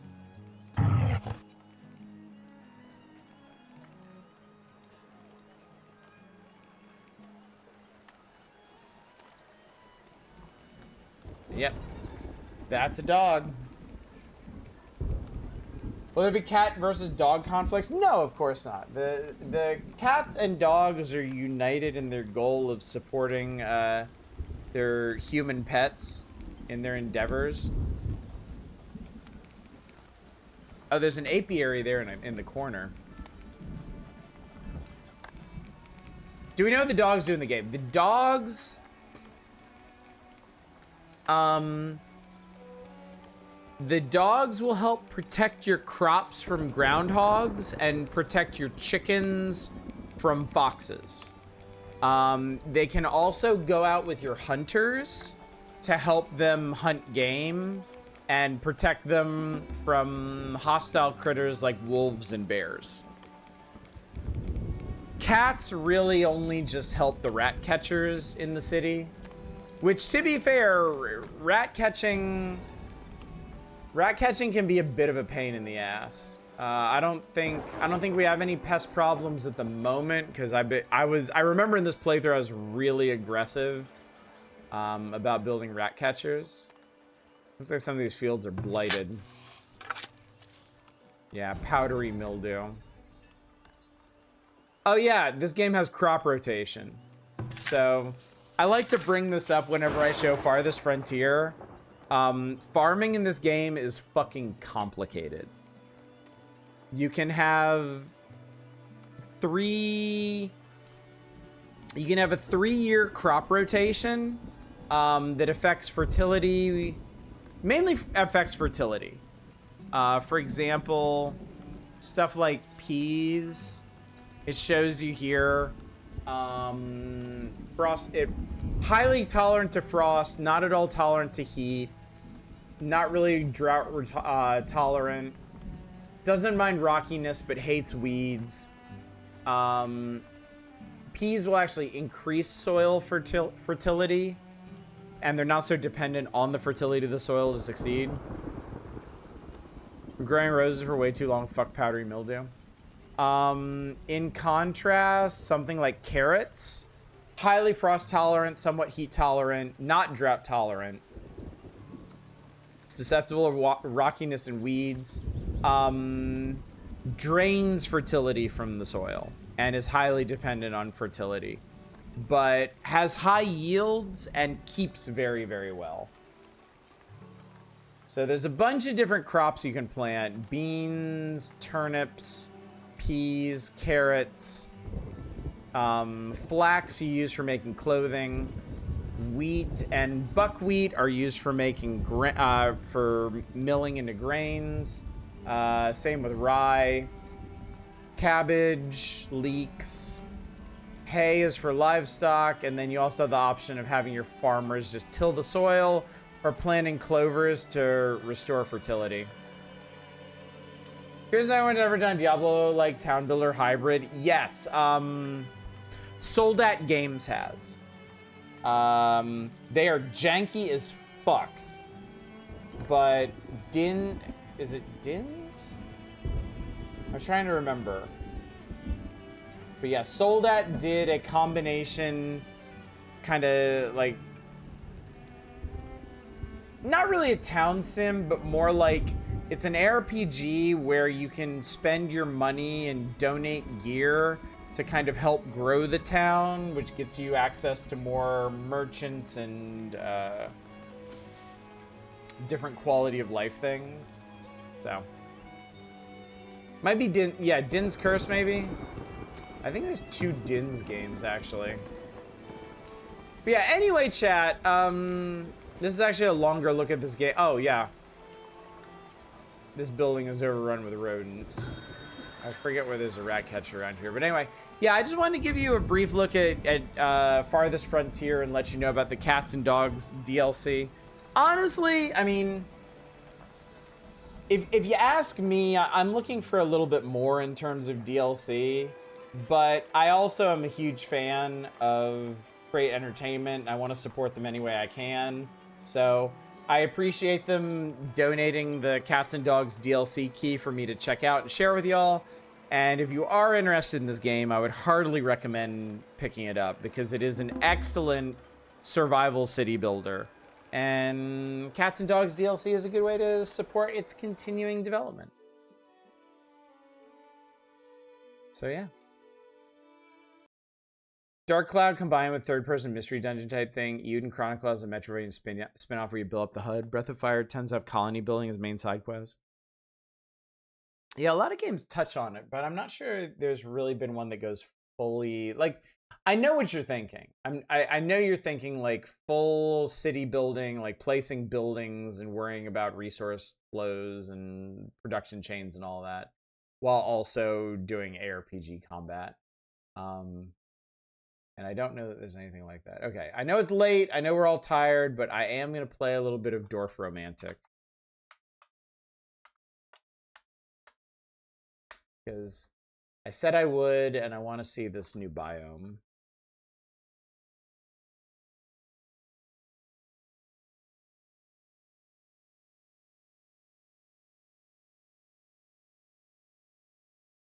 And then that way I can say I've done 6 of 11 games. Only going to leave 5 on the table, which should be good.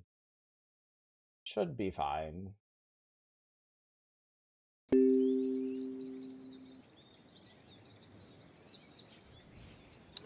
Let's see here.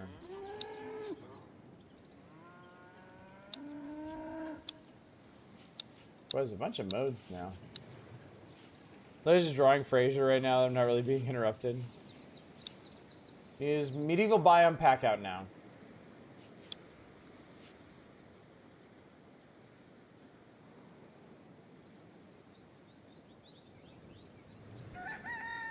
Do I?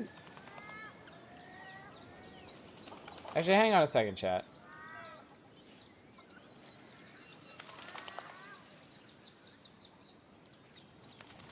Yeah, okay. I had to make sure I actually had this. I'm so dumb. Castles, timber frame houses, and historical details to your landscapes. It is DLC. Yeah, I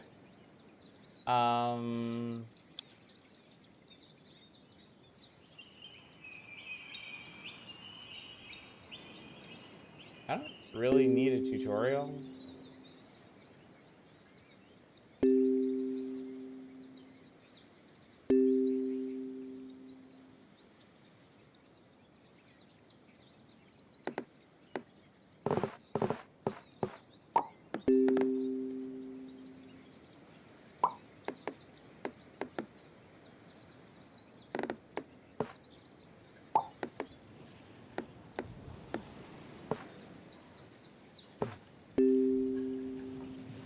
So in this game, you want to match up the edges of tiles as best you can.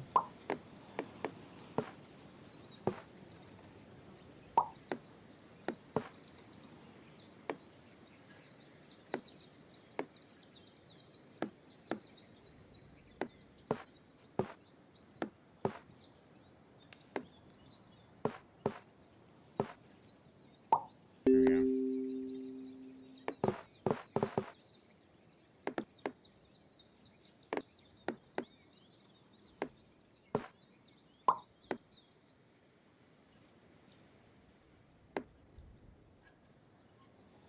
Like Fraser gets dragged over a Toy Story, gets something for Frederick, and the story is demoing Earthbound in the virtual.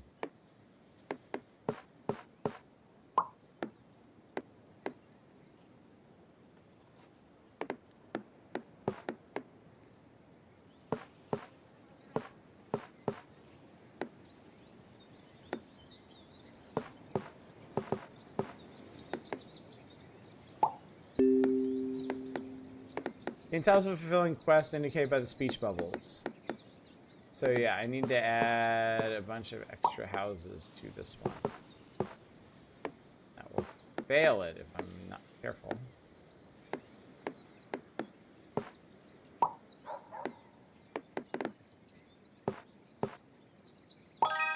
That did the trick.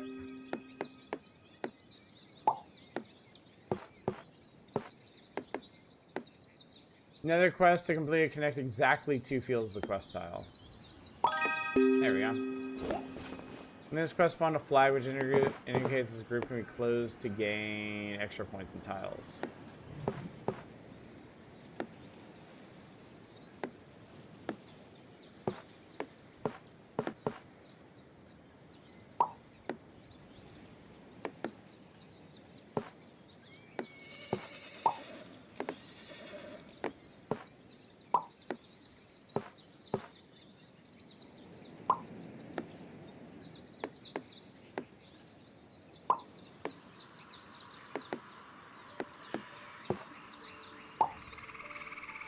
This is such a wonderfully relaxing game.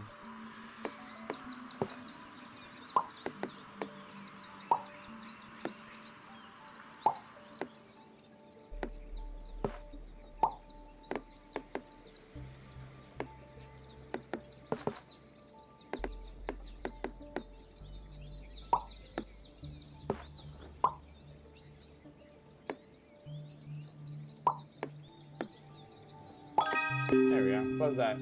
Train tracks and river tiles have placement restrictions or ends cannot lead into different types of tiles. Invalid spots are marked with a red cross visual helpful during the tutorial. I am still here, yeah. I'm on the last game of the night. I'm ending with Dwarf Romantic.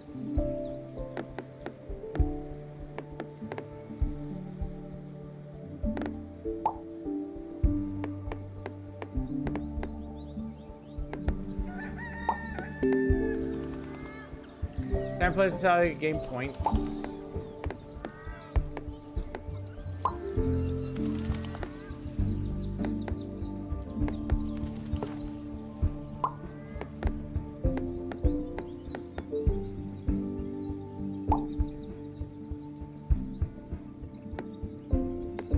I just made myself a problem there. If all 6 edges of a tile matches neighbors, it counts as a perfect placement, granting additional points and 1 extra tile.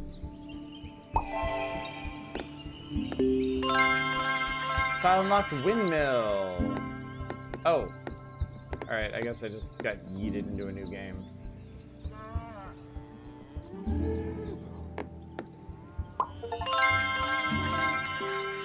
I have unlocked the enchanted biome.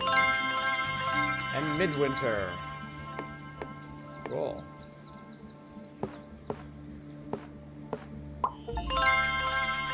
And Sakura. I think these are probably all things that were launched a long time ago when I wasn't playing the game.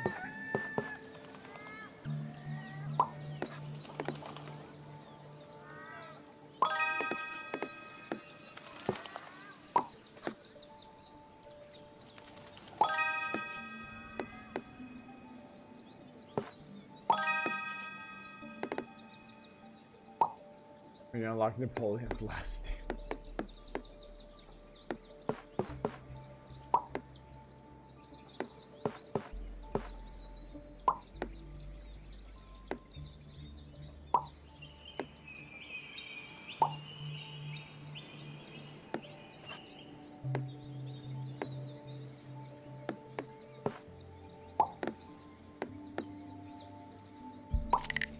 Oh no, I screwed that one up. I wasn't paying attention.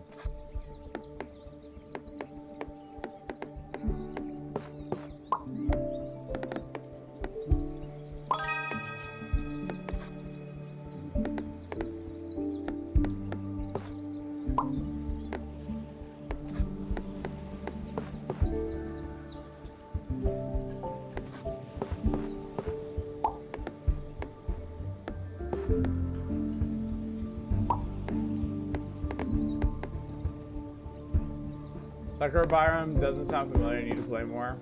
Yeah, I haven't played this in ages, honestly.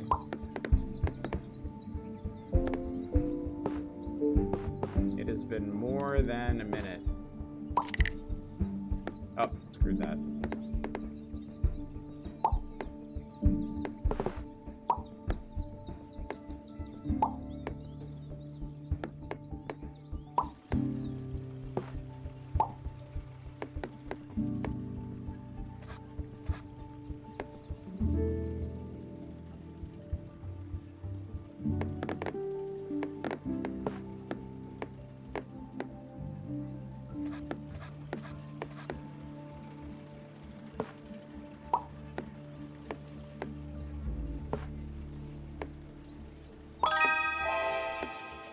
Perfect.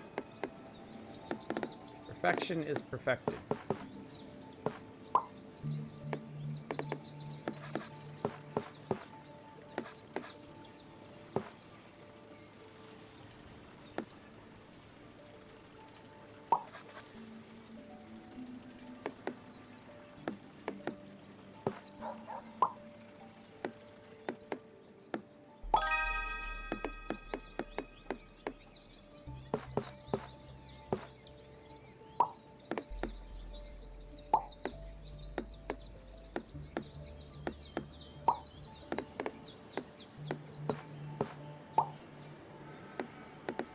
Actually, if I remember correctly, there's some stuff.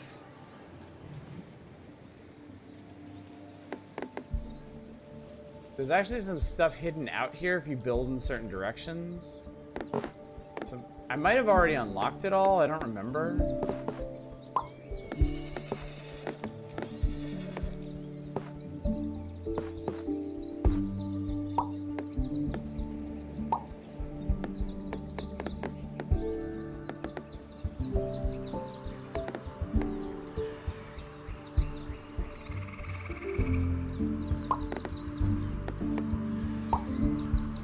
Ah, shoot, there was a bit of train there. I actually needed that.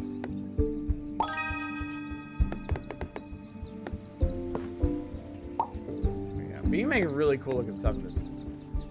As long as you have a plan on where to put the robbery, roll a 7, also go to bed. Yeah, I need to go to bed, honestly. Yeah, I want to play a little bit of this. I don't think I really got to show off the fantasy biome, but I am so tired. I think I'm just going to take a mulligan on that one. But yeah. I have, if nothing else, reminded you that Dorf Romantic exists. And you should play it because it is wonderful and relaxing and a really cool game. So, alright. Anyway, chat. We did get through 6 of the 11 games on our deck tonight, and it was all the stuff that I wanted to do. Pioneers of Pagonia, from the developers of the storied Settlers franchise, it's more Settlers. It's very pretty, it's very charming, it's very good. Ale and Tail Tavern, if you like the whole first-person management sim style of game, it seems like a solid option there, especially if you're into multiplayer. Hotel Architect, again, similarly, if you're into the 2-point style of games, this seems like a good option for hotel customization and management.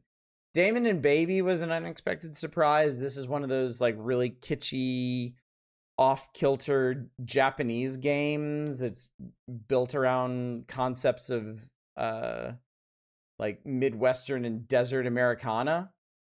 I know, yeah, no. I decided to go out of my way to do these two and get them off the list at long last. Farthest Frontier. Farthest Frontier I love. It's one of my favorite city builders. It's Cats and Dogs DLC. Your mileage may vary, but it does add a small new dimension to gameplay, and you get to have kitties and doggies, and there's nothing wrong with that. And then Dorf Romantic. Just play Dorf Romantic. Like, Dorf Romantic is an excellent game. It is like the ultimate chill game. So yeah. Cobalt Miner, Denari, Moon Sigil, Astro Colony, and Shooting Range Simulator will have to wait for another time. And it sounds like we're probably not going to get to them next week because next week is Next Fest. So, did you answer my question about the review pipelines? I think I might have missed that. What was your question?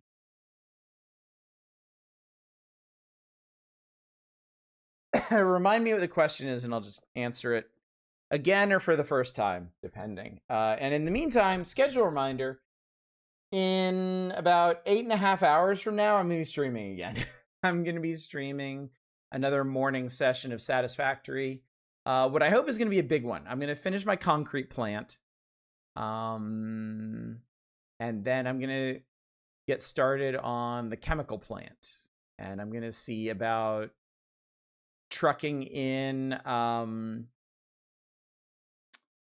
oil, refining it into fuel. That way I can start building actual packaged fuel to run my trucks, and we can get serious about an actual truck network to bring in other resources. No streams this weekend. I'm going to be busy. I'm going to be doing stuff. And then remember, Monday, Wednesday, Fridays will be morning streams. We'll be doing Satisfactory basically until I beat it. I'm pretty intent on, I'm enjoying it so much. And I'm really getting into the architectural side of it. I want to build like genuinely cool, functional, attractive buildings. And I seem to be making a pretty decent start of it with my concrete plant. And I want to beat the game again. I see no reason not to. So it's a very therapeutic, enjoyable game. So I'm going to keep at it. Next week is Next Fest. And I think I'm going to give Wednesday and Thursday both over to Next Fest demos. So when the Next Fest starts on Monday, I will open up nominations for demos. We'll see how many we get in, and I will adjust from there. Yeah, we'll see how that goes. But I think with 2 nights, I may be able to effectively get through all the demos that you requested. All right, I was wondering why all the crap games go through Curator Connect and the decent ones here, like how they know to do that. The decent ones here are mainly from professionals. They're from like community managers and PR managers and outreach managers.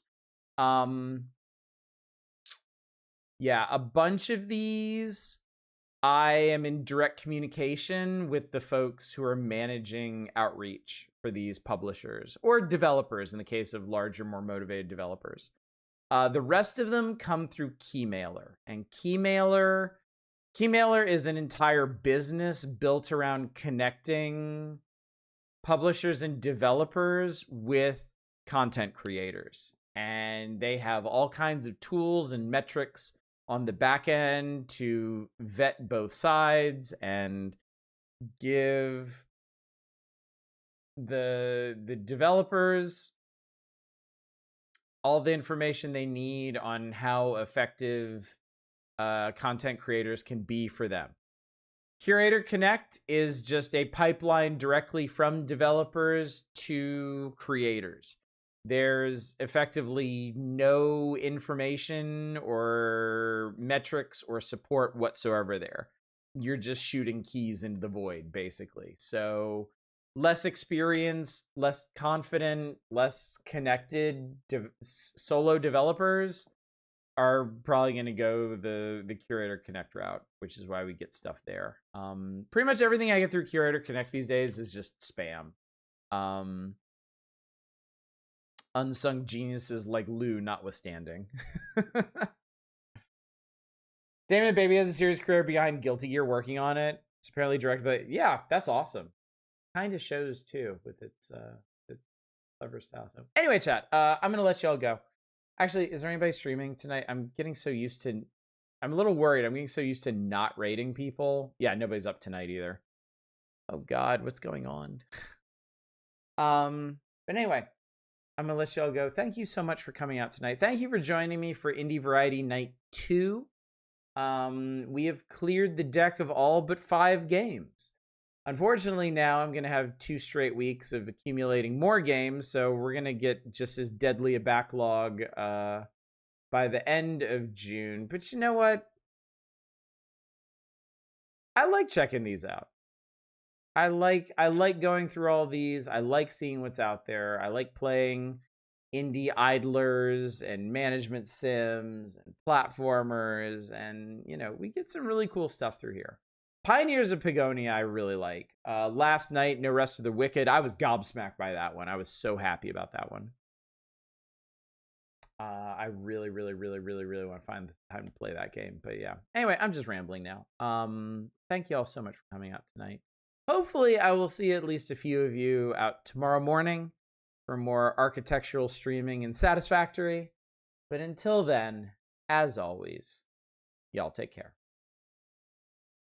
Bye, everybody.